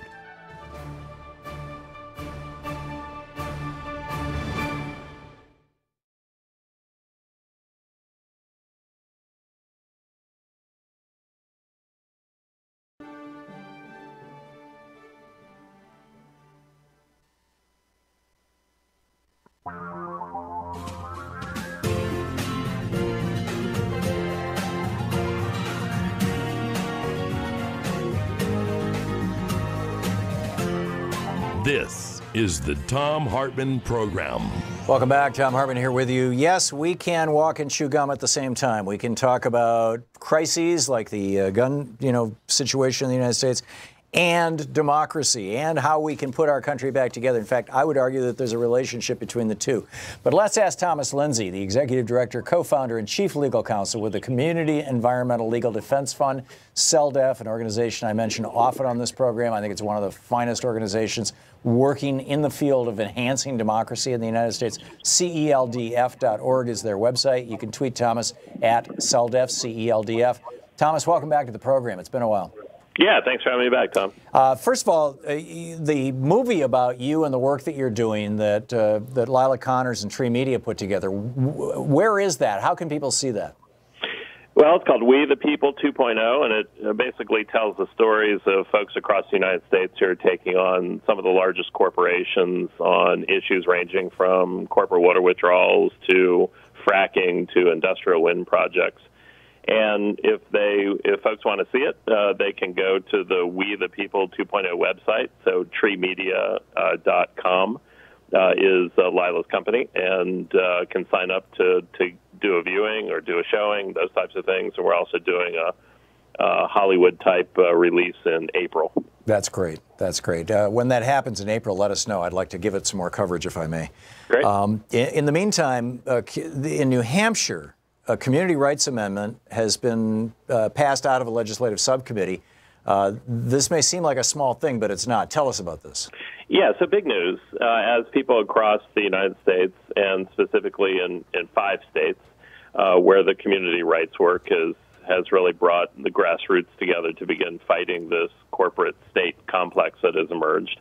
But in those states, folks that are on the receiving end of pipelines going through their communities, or large-scale water withdrawals, or on the receiving end of the sanctuary city, the federal nonsense which is going on now, that these folks have put forth state constitutional amendments to their state constitutions. And essentially these state constitutional amendments would authorize their localities, their local governments, and also through the initiative process at the local level, for those communities to pass local laws that ban these types of projects. And in New Hampshire, one of those constitutional amendments was introduced by a bipartisan mix of Republicans and Democrats, 9 co-sponsors for this particular constitutional amendment in New Hampshire, which would accomplish several things. One, recognize that the people of various New Hampshire communities, so towns, cities, villages, counties, have a right of local community self-government, and that right authorizes them to adopt local laws that prohibit certain projects like natural gas pipelines or high voltage power lines, a big project in New Hampshire called the Northern Pass, which has been proposed. And then in addition to that, banning those projects, to begin to redefine the powers that corporations have within those communities. And just recently, a subcommittee of the full committee of the House Municipal and County Government Committee in the New Hampshire House of Representatives actually voted favorably on the amendment to refer it back, something that's called ought to pass.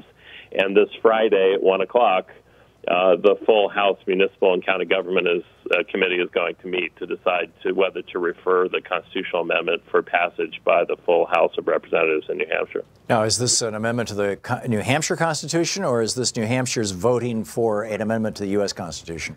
It's an amendment to the state constitution. So specifically what the House is voting on is whether to refer the amendment to the public for a public vote on the constitutional amendment. So it'd be a ballot measure, a referendum of sorts. A ballot measure that has to be approved by 2/3 of the public and approved by 60% of the House members in the House of Representatives. So the subcommittee vote was the beginning of this process. But it's the first time that one of these constitutional amendments has received any kind of affirmation from a legislative So if this constitutional amendment passes in New Hampshire and the state of New Hampshire amends its constitution to give local communities the power to regulate corporate behavior in their towns, if I'm accurately characterizing what this is all about. So let's say that I lived in Derry, New Hampshire, and Nestle has decided that they're going to come in and put a giant drilling operation in there and pump out, 1 million gallons of water a day, or a giant hog farm is going to move into the neighborhood. That's more common down south, I understand, but you know what I'm saying. Sure. Or let's say a toxic waste disposal plant that's going to foul the air. And, I and my fellow members of the town, the community, don't want this in our community. What options will we have to stop it that we wouldn't have had before? Sure. So the constitutional amendment, if it's adopted, would give your town and people within the town the right to ban that project if it violates certain rights recognized by the municipality. So, for example, in places where these types of laws have passed before, people recognize that they have a right to clean air or clean water or a sustainable energy system or a sustainable water system. So it allows communities to actually recognize and expand certain constitutional type rights within their municipality and then ban projects that violate those rights.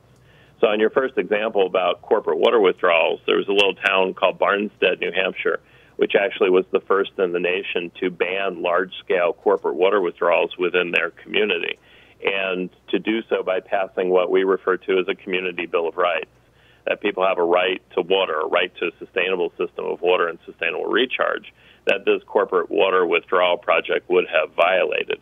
And so 200 communities in 10 states across the United States have already adopted these kinds of laws. The problem is that those laws are subject to challenge by corporate constitutional rights, by preemption, and by something called Dillon's rule, which means that the municipality is subordinate to the state in almost all respects. So this body of law, these doctrines of law, which have been carefully developed by corporations over the past 150 years, have been used to overturn these kinds of local laws. So instead of continuing to look over their shoulder, wondering when that challenge is coming, folks in Ohio, Oregon, Colorado, and New Hampshire have banded together from these grassroots fights to advance these constitutional amendments to essentially legalize what they've been doing already. And that's part of the reason why it's so exciting.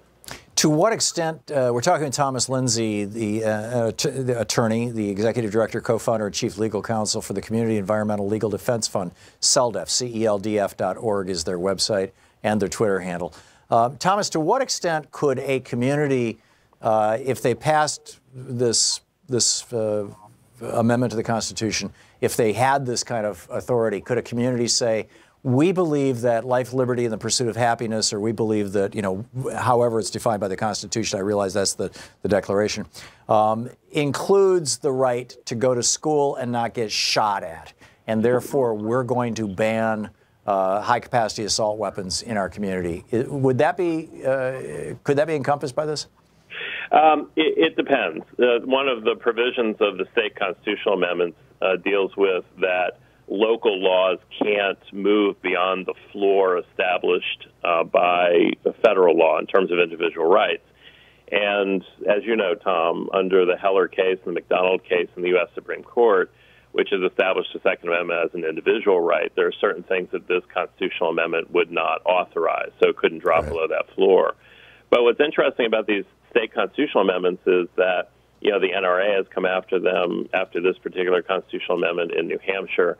Other vested interests have come after it because they understand how dangerous it is. And a lot of folks have labeled it as some kind of radical thing. But in reality, for the past 60 years, this relationship of expanding and broadening rights at the state governmental level has been recognized. Justice Brennan, other Supreme Court opinions dealing with this broadening of constitutional rights at the state level vis-a-vis the federal government level. And so all we're seeking to do is bring that relationship of the state and the federal down as a relationship between the state and the local. Yeah, sort of a 9th and 10th Amendment for localities almost. Thomas Lindsay, the Executive Director, Co-Founder, Chief Legal Counsel with the Community Environmental Legal Defense Fund, CELDF, CELDF.org. Check it out. Thomas, thank you. Yeah, thank you, Tom. Good talking with you. We'll be back. This is the Thom Hartmann Program. We'll be back with more of your calls and the news of the day right after this.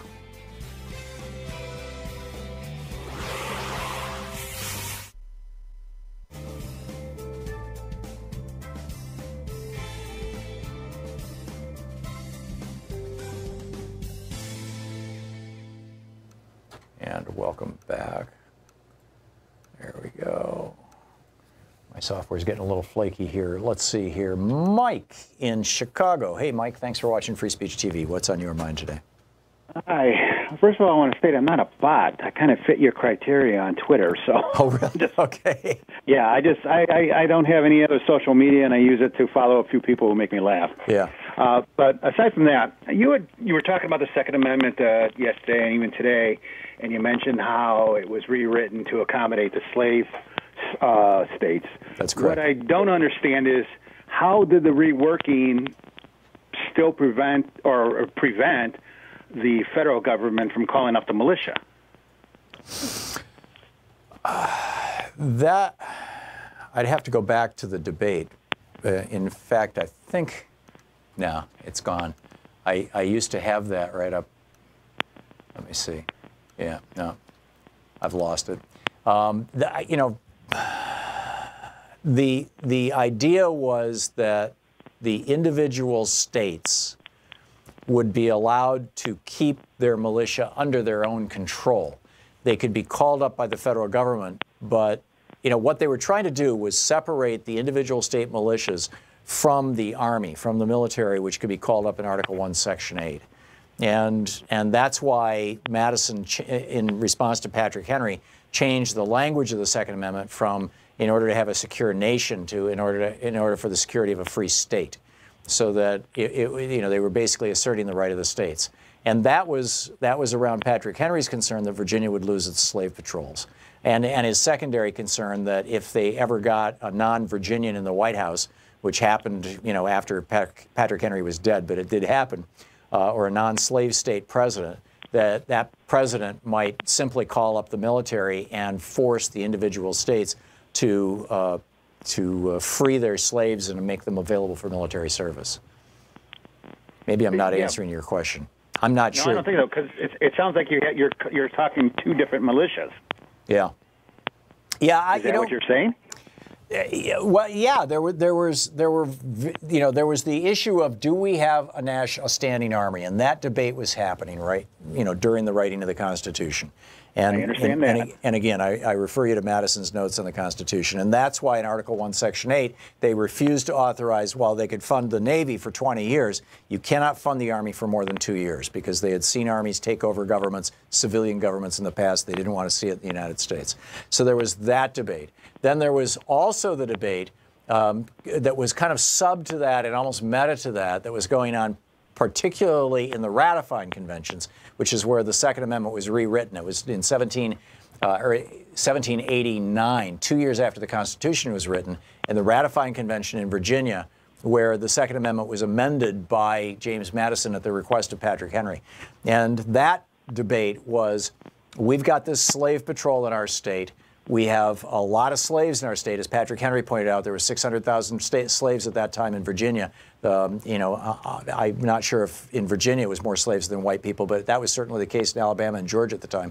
And those states were very concerned about them being able to be called up as part of the national militia or as a state militia. So, by putting the word state in there, I think they were basically trying to assert that the state had the right to continue to control that. It really didn't go anywhere. I mean, it's never been used for that purpose, and the whole slavery argument, petered out over the next 2 decades, and was never, confronted by the militia argument. So, what Patrick Henry was afraid of didn't happen. Mike, I got to run. Thanks for the call.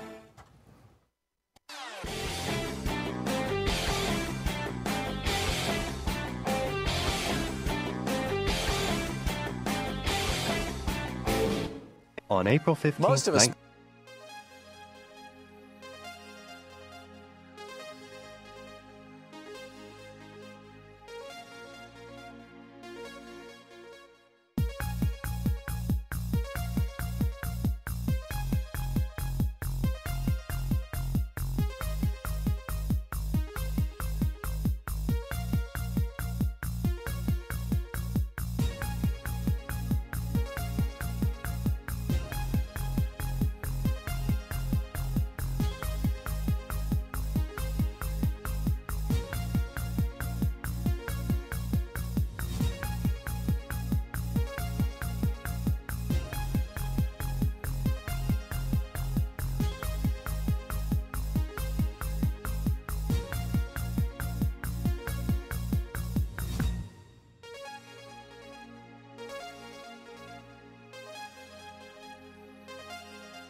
Bill, what's on your mind today?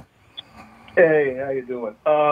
Just one thing. I mean, everything you say in terms of trends sounds like if things keep going the same way they are, there are going to be massive populations moving, like in the 50s and the 60s in the country. And technically, all our states are kingdoms, and we've been at financial war against each other from the beginning, whether it's through taxes or, pollution standards, things like that. But that's not, I guess, what I called about. I just thought of that. Anyway,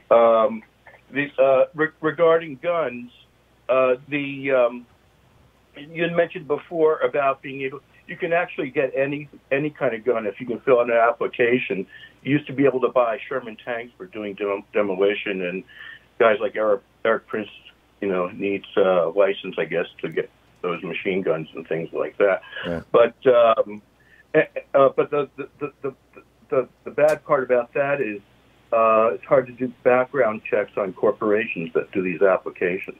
Anyway, because most of them are all through corporations that do applications for machine guns and things like that.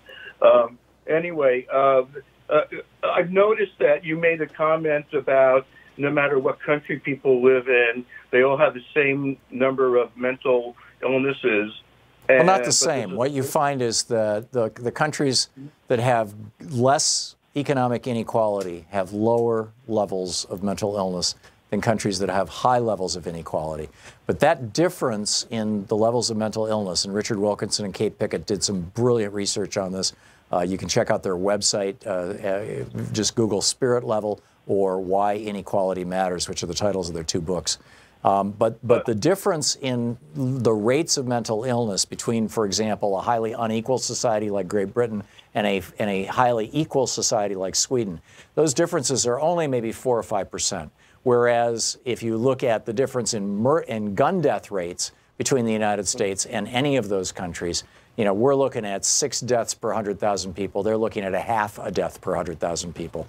So the mental illness component may explain some small fraction of that, but it is not the decisive element. The decisive element is the availability of weapons of mass destruction, weapons of war.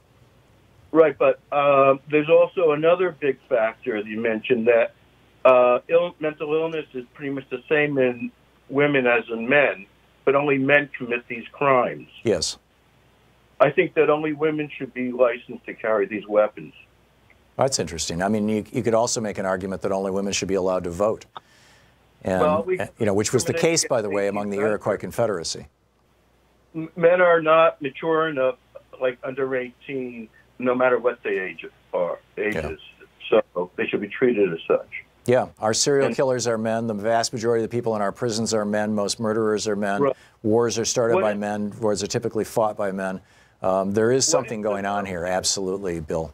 I don't know what to do about it, but there's something going on. Yeah, I'd like to know what's going on with women, that they're superior in that way. I think it's that they're not poisoned by testosterone.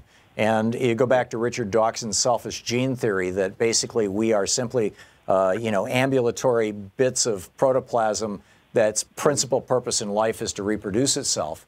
And that men can spread their seed among many, many different women, whereas a woman can only have one baby at a time by one man. Therefore, the biological imperative to spread your seed, as it were, is greater in men than it is in, or largely non-existent in women. If anything, it would be a protective instinct rather than an aggressive instinct. And then that aggressive instinct then gets translated.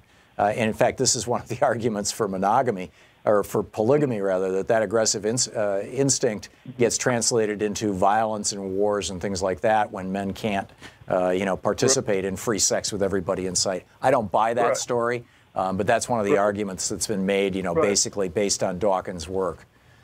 Right, but I think that if a man is macho enough and he wants to get a machine gun, he can have an operation and become a woman. Don't you think? Yeah, but he's not inclined to. His testosterone would argue against that. That's what I'm saying. I mean, by the way, I think the best marksmen in the world were Mongol archers on horseback compared to any gun any day. Yeah, they were mind-bogglingly efficient killers. Right. I mean, they took down Europe, you know, right. or at least Eastern Europe. Right. If you're interested, there's YouTube videos of this Scandinavian guy who can shoot 10 arrows into the air before the first one lands, and he can split an arrow in half that's beating and that's moving. Yeah. And it's pretty cool. And that's real sports shooting. You know, going out on a range with an AR-15 is not sports shooting. Going out hunting deer with an AR-15 is not sport hunting. You know, and thinking that carrying around an AR-15 strapped to your back is going to provide you with personal defense. If anything, it just puts a giant target on you. It's this is just craziness. And yes, you're right. You know, men are inclined to do this. It's why we started the Small Penis Gun Club. By the way, I just tweeted out the Small Penis Gun Club on Facebook still exists. So check it out. And smallpenisgunclub.com will redirect you to Jim Carrey's Funny or Die piece about men with small penises and their affection for large guns. Bill, thanks for the call, and thanks for listening to SiriusXM. Good to hear from you. We're hitting the news at the bottom of the hour. We'll be back with more of your calls, more of the news of the day right after this. These kids from Parkland are just ripping up the pavement. They're doing great. You're listening to the Thom Hartmann Program. Call 202-808-9925. We all need to join this movement. Enough. The NRA is toxic. Their day is over.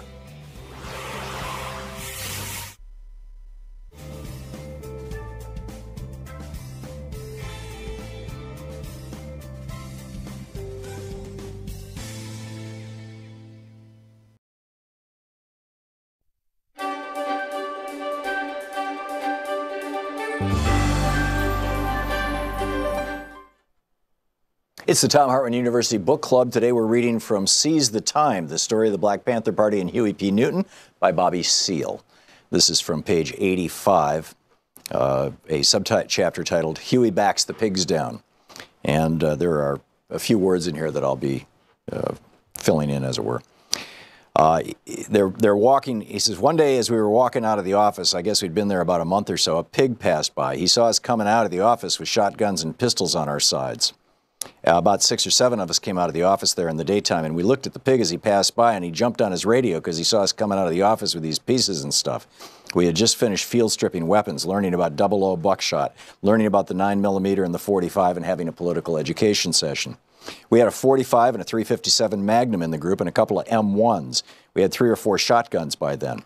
We bought up guns like a son of a bitch then. The pig went down 2 blocks and turned around, came back up the other side of the street. They were building rapid transit, BART, right down from Grove Street there, and we went up the other side of the boulevard and came back. We readily assessed that the pigs were ready to see what the F was happening, that this pig had radioed in, and he was running it down, how he had, quote, seen some N-words come out of a place here with some guns and blop, blop, de bloop, etc., come out of this office with guns and stuff. He was radioing into other pigs to help get them. Huey had his father's car that day, and he goes through that whole thing. So anyhow, the police pull him over, and Huey got in the car, and the pig came up to the window. You have any driver's license? So Huey rolled the window down. That wasn't more than a 3 or 4 inch crack in the window. Huey handed his license out the window. Is this your true name, the pig said? And Huey said, yes, that's my true name, Huey P. Newton. Is this your true address, 841 47th Street? And Huey said, yep, that's my true address, 841 47th Street. And what are you doing with the guns? And Huey said, what are you doing with your gun? This particular pig decided he wasn't going to argue, so he went back and got his little writing pad there where they fill out S-word. Your true name is Huey P. Newton? Huey said, that's right. The pig wrote it down. Your true address is 841 47th Street? Huey said, that's right. The pig then looked at his license. What's your phone number? And Huey said, 5, and stopped and wouldn't say anything else. And the pig said, 5 what? And this is when all the S-word between the pig and the party and the pigs began. Huey said, the 5th Amendment. You ever heard of it? Don't you know about the constitutional right of a person not to testify against himself? 5, I don't have to give you anything but my identification, name, and address, so therefore I don't even want to talk to you. You can leave my car and leave me alone. I didn't even want to hear you. What do you mean, the pig said. And Huey said, just what I said. The constitutional right of any man is that he doesn't have to testify against himself. And Huey had a big M1 sitting to his right with his hand on it. I had this 9mm sitting beside me, and Huey had this M1 at his side. Huey was driving. 4 other brothers were in the back seat. One of them was Bobby Hutton. They were being quiet because Huey told him to be quiet, and the pig is going crazy. He's by himself, and Huey's got all these black N-words in the car going for the MFer. Meanwhile, while the pig is trying to get bad, 3 cars drove up behind us and 1 in the front. Some more were in the driveway. Blop, blop, blop, de blue. Then another car came in front of us. A pig jumped out of the car, walked up to our car, and said through the crack in the window with a hoggish voice trying to sound intimidating, what's going on here? And Huey said, the same basic procedures that are supposed to go on. Huey rolled the window down another 5 or 6 inches. The pigs were looking at the guns in the car. Can I see that pistol there? One of the pigs said. No, you can't see it, Huey told him. I was beginning to get skeptical about what was happening because he pointed to my 9mm pistol. Huey was on probation, and if they thought that this was Huey's pistol, I didn't know this law stuff the way Huey knew it, so I moved the pistol over beside me real close. It had been lying in the middle of the seat. I said, no, you can't see it. Huey said, no, you can't see the pistol, nor this, pointing to his rifle. And you don't want to look, and I don't want you to look at it. You don't have to look at it. Is that your pistol? He asked Huey. And I said, no, it's not his pistol, it's my pistol. I said that because I was thinking the man's going to jump on Huey because he already told me about the probation law. If he gets caught with a pistol, he's burned. But if he gets caught with a rifle, the man can't mess with him because his probation officer told him he can carry a rifle or shotgun and he couldn't stop him. The pig said, can I see it or not? So Huey said to me, I'll talk. And then he said to the pig, no, you can't see the pistol. Get away from the car. We don't want you around the car, and that's all there is to it. Well, I can ask him if I can see his pistol or not, the pig says. So I says, well, you can't see my pistol. The MFers tried to get indignant. They were blabbing and oinking to each other about who in the hell we thought we were, and Constitution my ass, they're just turning it around. Then the pig said to Huey, who the hell do you think you are? Look, damn it, Huey said. He opened the car door. This is where Huey got mad. I mean, you have to imagine this N-word. He got mad because these dogs were going to carry on and they were bracing up like they were bad. Huey didn't go for this at all. Huey got very mad. He opened up the door saying, who the hell do you think you are? In the first place, this man, pointing at the pig, came up here and asked me for my license like he was citing me for a ticket or observation of some kind. This police officer is supposed to be carrying out his duty, and here you come talking about our guns? Huey put his hand around his M1 rifle and continued, we have a constitutional right to carry the guns, and anyway, I don't want to hear it. The pigs backed up a couple of steps, and Huey was coming out of the car. Huey had his hand back in the car getting his M1, and you know, if you've ever seen Huey, he gets growly but articulate. He came out of the car with his M1. Huey knows this law so well that he wouldn't have had the one M1 loaded inside the car. So he came out of the car, he dropped a round into the chamber right away. Clack, clop. Who do you think you all are anyway? Huey said to the pigs. And the pigs were all on the sidewalk harassing all the brothers and sisters who gathered around. You move on down the street, said the pig. Huey started interrupting. You don't have to move down the street. Don't go anywhere. These pigs can't keep you from observing. You have a right to observe an officer carrying out his duty. And these pigs, they listen to all this S-word, and it goes on from there. It's a great story. Seize the Time by Bobby Seale.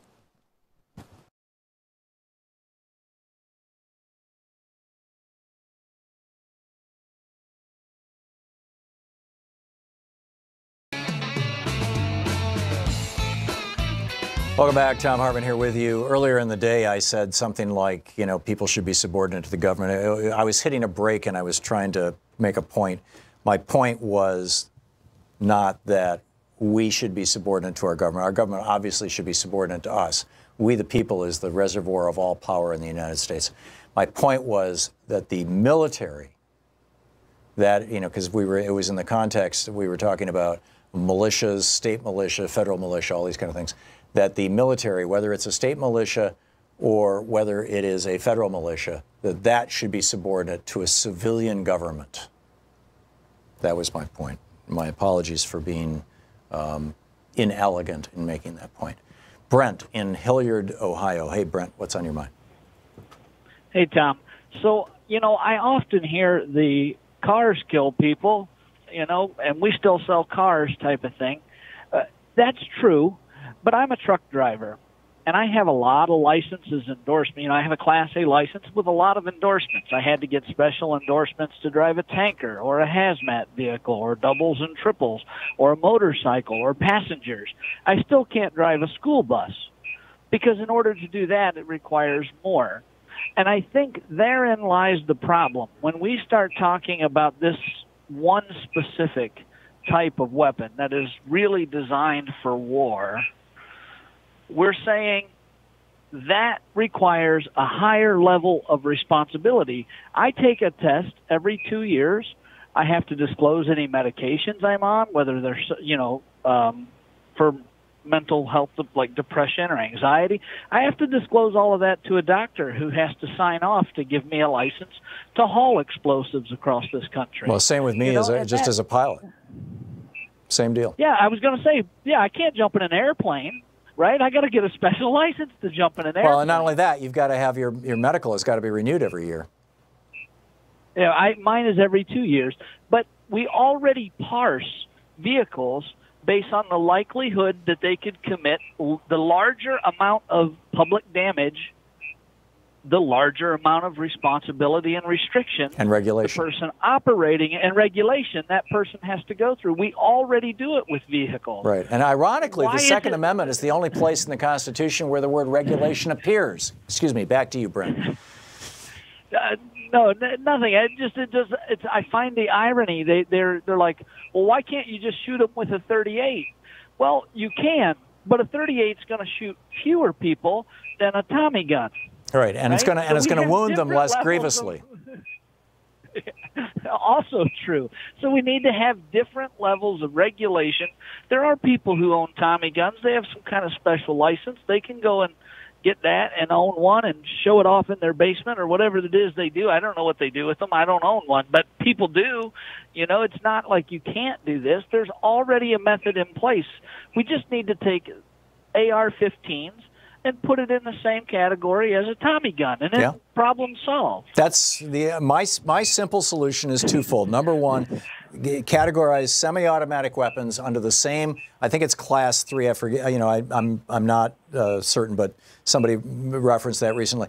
But put them under the same category of regulation as fully automatic weapons. Number one, and number two, for all the other weapons out there, which would be revolvers and bolt action rifles and lever action rifles and brake action rifles.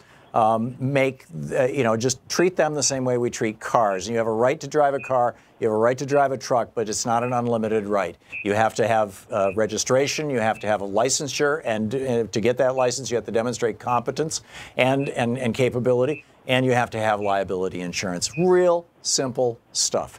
And that's, I wrote this up, it's over an alternate right now, And Brent, you make a brilliant point. If you're hauling radioactive waste in your truck, you have the ability to kill thousands, tens of thousands of people. If you're hauling steel, you have the ability to kill a few hundred people. If you're driving a Toyota Prius, you might wipe out 3 people. I mean, so we have different levels of licensure and regulation for each one of those things. It just makes so much sense. So, yes, it does. Thank you, Tom. Thank you, Brent. Good to hear from you. I appreciate your comments. Johnny in Alhambra, California. Hey, Johnny, what's up? Hi, Tom. Long-time listener. I would just you mentioned the other day or yesterday that you'd rather go, back down to revolvers, lever-action rifles. And I just wanted to mention to you, you may or may not know this, but revolver can be fired just as fast as a semi-action. All you have to do is fan it. I don't know if you've seen that before, but you take. Oh, I'm very familiar with that, Johnny. And although I've tried it, and I ended up catching my the side of my hand and hurting myself. But yeah, I saw that in the old westerns when I was a kid. But the point is not how quickly you can fire. The point is, what is the capacity? Again, that's right. I agree totally with that. It's the capacity that's the problem, not necessarily the action. I feel if we could just get the magazines down to a reasonable number, that would be a good thing. But what we need to do is one thing at a time. If we try to ban this, ban that, plus record checks and everything else, we'll never get anything done. We should get the record checks done first.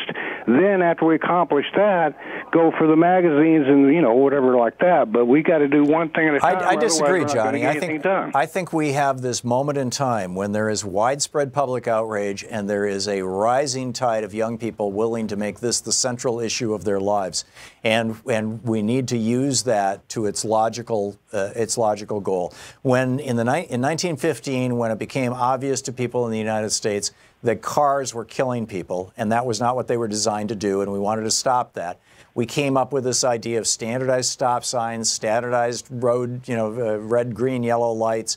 Actually, that came along in the 20s, a little later. And the idea that cars had to be registered and people had to have driver's licenses. Liability insurance came about 20 years after that, but they all happened. And so, I think that we need to get everything we possibly can. I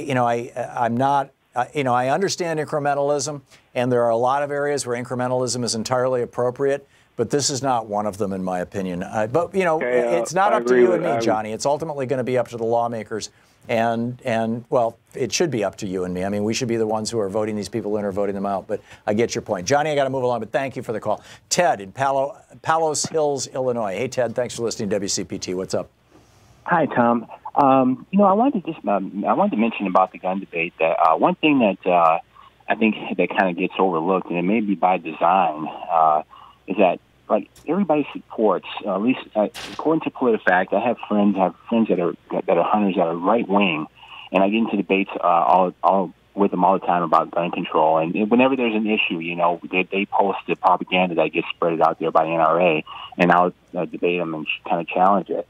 But they all can come back agree that universal background checks is something that they all agree on. And even according to PolitiFact, 90% of the people, and I think it was 72% of NRA members, support universal background checks on all gun buys. Yep. But we don't have this yet. And I think the thing that gets overlooked is the reason why we don't have it is because this would reduce the gun massacres and the gun deaths. And that is what the NRA does not want, because it would reduce the profitability of the weapons industry. Yes, absolutely. When the massacres stop, there's a run on gun stocks. The gun stocks go through the roof every time there's a massacre, and the gun sales go through the roof every time. President Obama was so great for gun manufacturers because there was this constant threat that they were just kind of continuing that he was going to take everybody's guns, even though he did the exact opposite of that. So every time there's a massacre, the gun sales and gun stocks rally, and it's been proven. It's been proven that when there is low crime, there's periods of low crime, then gun sales drop because there's not a need. The public doesn't perceive a need for them. Gun sales go down in periods of peace, and this is why they won't even pass universal background checks, which everybody supports. Is because it will reduce gun crimes and it will reduce gun deaths, and that's bad for the industry. That's terrible for the gun industry. They're going to lose enormous profits. Yeah. So they want to pass that one thing. Yeah, you said it, and you made your point really well, Ted. You're getting redundant, but I agree. Well said. Thank you. Anthony in Albany, New York. Anthony, we got a minute. What's up? Hey, how you doing, Tom? Hey, listen, just really quick. I'm a gun owner. I'm a legal gun owner. I live in a state that, firearms are heavily restricted. And my homeowner's insurance, particularly my umbrella coverage, those are already insure me for weapons. But when you look at FBI crime statistics and the fact that less than 1% of all firearms in the United States are ever going to be used in a crime, what makes you believe that people that intend on using guns for illegal purposes are ever going to register their guns or carry insurance on them? The experience of Australia, England, France, Germany, Sweden, Norway, Iceland, Greece, Spain. I mean, I could go on, right? We are the only developed country in the world that has a problem with guns. And it's because they're unregulated functionally in this country. Well, they are heavily regulated. But can you tell me, specifically in Australia, what they have done where people have registered their guns and show me the data that shows that the regulation... The data is not even in dispute, Anthony. I recommend that you go to duckduckgo.com and search it. It's very easy to find. There hasn't been a mass shooting in Australia since 1998 when they changed the gun laws. When they confiscated guns. No, they didn't confiscate them. They made them...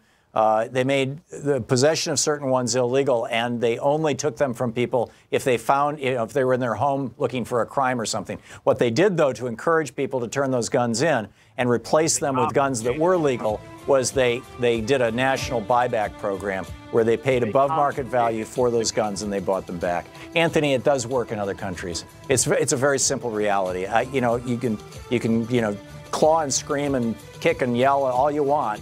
It doesn't make any difference. In the United States, we have 6 gun deaths for 100,000 people. There's no other country, no other developed country in the world that's over 1/2 of 1 gun death per 100,000 people. That's real. You're listening to Thom Hartmann. Visit thomhartmann.com for audio and video archive. Back with more of your calls in just a minute.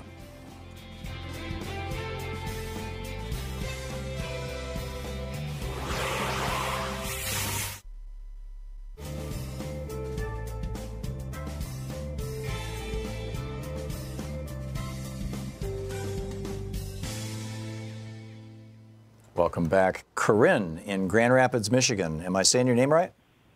Yeah, that's fine. Beautiful. Great. Thanks and for watching thank Free Speech so TV. What's up? I catch you every single day, and I love your clear information and your rants. Oh, I love your rants. Thank you. You were talking about the NRA membership, and a while back, my grown son received a welcome from the NRA, which he ignored because he hadn't applied for it and didn't want it. And then a few months later, another one came, and he wondered where did they get his name and his address, and he figured it was from his hunting license. I was just going to say, did he buy a gun or does he have a hunting license? There you go. Yeah. So when the third one came, he didn't ignore it, but he didn't want to even attach with the NRA at all. So they had included a return postage paid envelope. So he glued it to a brick and tied it on and put it in the mail, and he hasn't heard from them since. That's great. Unfortunately, the post office has decided that you can no longer glue those postage-paid things to bricks. So this must have been a few years back, but you can stuff the envelope full of whatever you want, legally, newspapers or something. And that's how they get their membership, maybe from the hunting licenses? Yeah, those are public records. If you apply for a hunting license, it's a matter of public record, and they can get your address from that. And I would be surprised if that wasn't exactly what they were doing, Corinne. Well, there must be another. If you can't use a brick, use something else. There you go. There you go. Corinne, thanks for the story. That's fascinating. Great to hear from you. Thank you very much. John in Birchwood, Wisconsin. Hey, John, thanks for watching Free Speech. What's up? Oh, I just caught the tail end of your one guest there, Tom, and he was talking about communities' abilities to ban certain things. Well, in northern Wisconsin, there's communities around here that are banning, like, pit bulls, dogs, because they say they're too dangerous. Well, there's an example right there of communities. Yeah, that's also a good example of how insurance can be used for the public good, essentially, a lot of homeowner policies will not cover you if you have certain types of dogs. And that, or they will charge you extra for having certain types of dogs. And, you know, that serves as a deterrence against having those kind of dogs in some neighborhoods.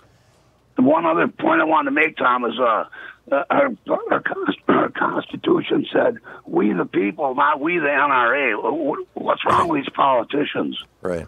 Well, what's wrong with them is that in 1976, the Supreme Court ruled something that for 160, 150 years, however old the U.S. was in 1976, well, I guess it was 200 years old, 1776, that in 200 years of American law, the Supreme Court had never said, no president had ever said, no Congress had ever said that when politicians are wholly owned by individual billionaires or companies, that is anything other than corruption.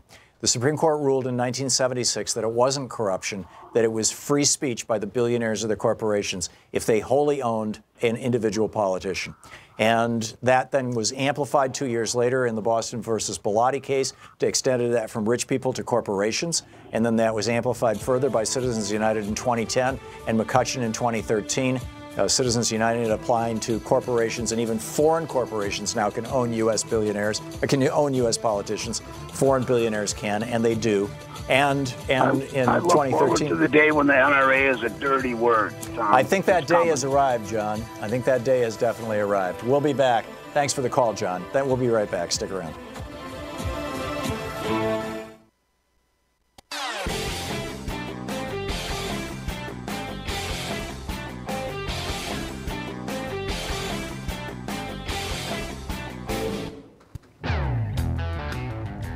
Welcome back. Amy in Beaverton, Ohio. Hey, Amy, what's on your mind? Beaverton, Oregon. Beaverton, Oregon. I'm sorry. Thank you. Yes, that's okay. We had when I was in college in the early 90s, I went with a friend of mine to a rifle shooting club. And I went for a couple times, and it was fun, but there was a requirement that you had to join the NRA to continue being a part of the club. So even back then, it was a requirement. Yeah. And just right back in college. Yeah, I'm wondering how many gun clubs are going to continue with this. If I think that there's this kind of balkanization that's happening. People are forming like tribes, you know, these communities, and they're saying, you know, I'm with the NRA and everybody else is against us, and it's getting, you know, the pressure is really getting cranked up. But that doesn't surprise me. I'm guessing that the NRA spiffs these gun clubs in some particular way, you know, or maybe even pays them a percentage of the membership fees. Who knows? Well, that makes sense. Yeah, but there's probably a one hand washing the other there. Amy, thanks for the heads up on that. I appreciate the call. Jim in Belvedere, Illinois, listening on WCPT. Hey, Jim, what's up? Yeah, long-time listener, Tom. Thank you. I think if they cure mental illness in all Americans, then they could have their AR-15s. If that's the problem, is mental illness, just like if the wall is the solution for immigration, we should first solve the problem of mental illness, and then you can have your AR-15. We have children killing children in this nation. We should all be shamed. You know, just like Jim, those are all good points, but the fact of the matter is that there's pretty much the same amount of mental illness in the UK as there is in the United States. But they don't have people killing children with guns. You know why that is? I know why that is, and that's exactly my point. You're not going to cure mental illness. No, you're not. So there you go. And it's not just mental illness. I mean, a lot of these people who are mass shooters have not been adjudicated mentally ill, and many of them have gone into court trying to prove that they're mentally ill, and the courts are not buying it. They're saying, sorry, you are fully cognizant of what you are doing. You may have a chip on your shoulder, you may be a fool or an ass or whatever, but you know, we're not going to take the mental illness argument. So, you know, it's the guns. The guns are the problem. Jim, thanks. Well said. Robert in Los Angeles. Hey, Robert, what's up? Hey, Tom. Listen, I am so frustrated hearing commentators and even, you know, kids or the public just stymied every time a Republican says we can't do anything about assault weapons because of the Second Amendment. The response every time should be, why do you believe in child pornography? if you're going to have restrictions on other amendments, then we can have restrictions on the Second Amendment. In fact, you can point out to them that the most conservative member of the Supreme Court, Scalia, said that the Second Amendment is not an unlimited right, and it will just shut their arguments down. And in fact, somebody needs to be connecting the fact that the Florida legislature wants to legislate pornography. It's like they've walked into a trap. They're saying we can't do anything because of the Second Amendment, but let's talk about more restrictions on the First Amendment. Right. It's an easy way to attack their arguments, and it's the Democrats have to do a better job of framing this and getting the public to understand that it's not an unlimited right. Absolutely, and very well said, Robert. And it was the Supreme Court. I believe it was the case of the movie Deep Throat, Linda Lovelace, and all that back in the 70s, that the Supreme Court ruled that pornography.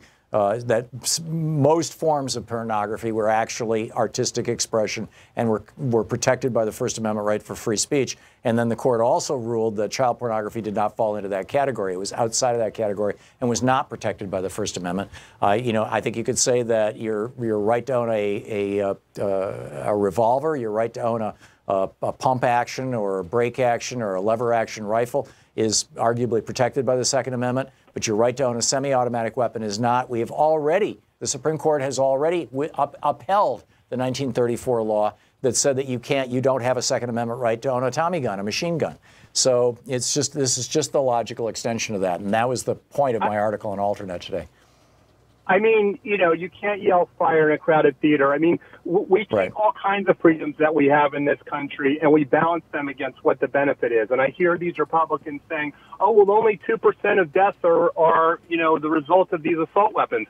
Well, if we had babies that were poisoned by radiation and dying 2% a year, we would say that the value of, whatever cause of that radiation versus the benefit to society is not outweighed. What percentage of people were killed by the Tylenol killer back in the early 90s? And now everybody has glue on tops on their bottles and plastic. You can't even open the damn bottles anymore, because somebody put some poison in Tylenol trying to kill his wife, as I recall, and hide it as a mass murder. We do these. America did not fall apart. Our freedoms were not, so curtailed under the Bush administration ban on assault weapons that, America was unrecognizable. Yes. We could, we have plenty of freedoms. We have plenty of we're not going to lose our way of life. It's just a ridiculous argument. Well said. Robert, I want to get another caller in here, but thank you for the call. Well said. Leon in Maroa, Illinois. Leon, the last minute is yours. What's up? Okay, I got a topic that will make you throw your hands in the air. Look up the topic. Everyone out there, ghost guns. They're untraceable. They come from the Philippines. They come in a package. You assemble them yourself. They send a video and show you how to put these crazy things together, and they're not illegal.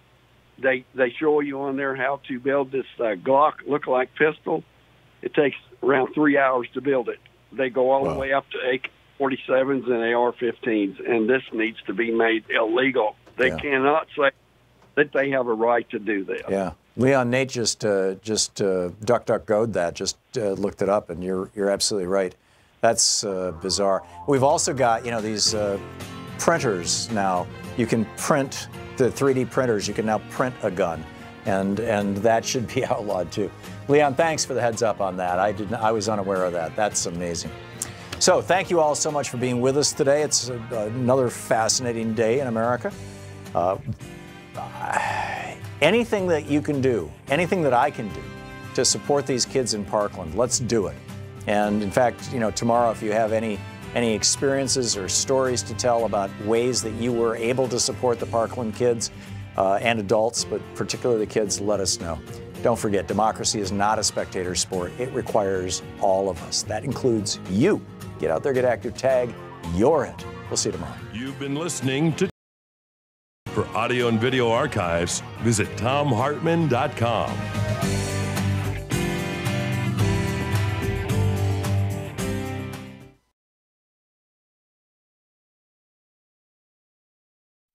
The Thom Hartmann Program is brought to you in part by the Aiden Forecast, an investment newsletter with weekly updates of leading market indicators and a monthly deep dive into what the details of the economy and the markets mean for investors and retirees. On the web at aidenmarkets.com. Wines have some of the highest pesticide levels in our food chain. This hour brought to you by EcoWine.com. Pesticide-free wines, organic wines, imported from France by the Organic Wine Company, EcoWine.com. Hartmann Program is brought to you in part by Super Beets.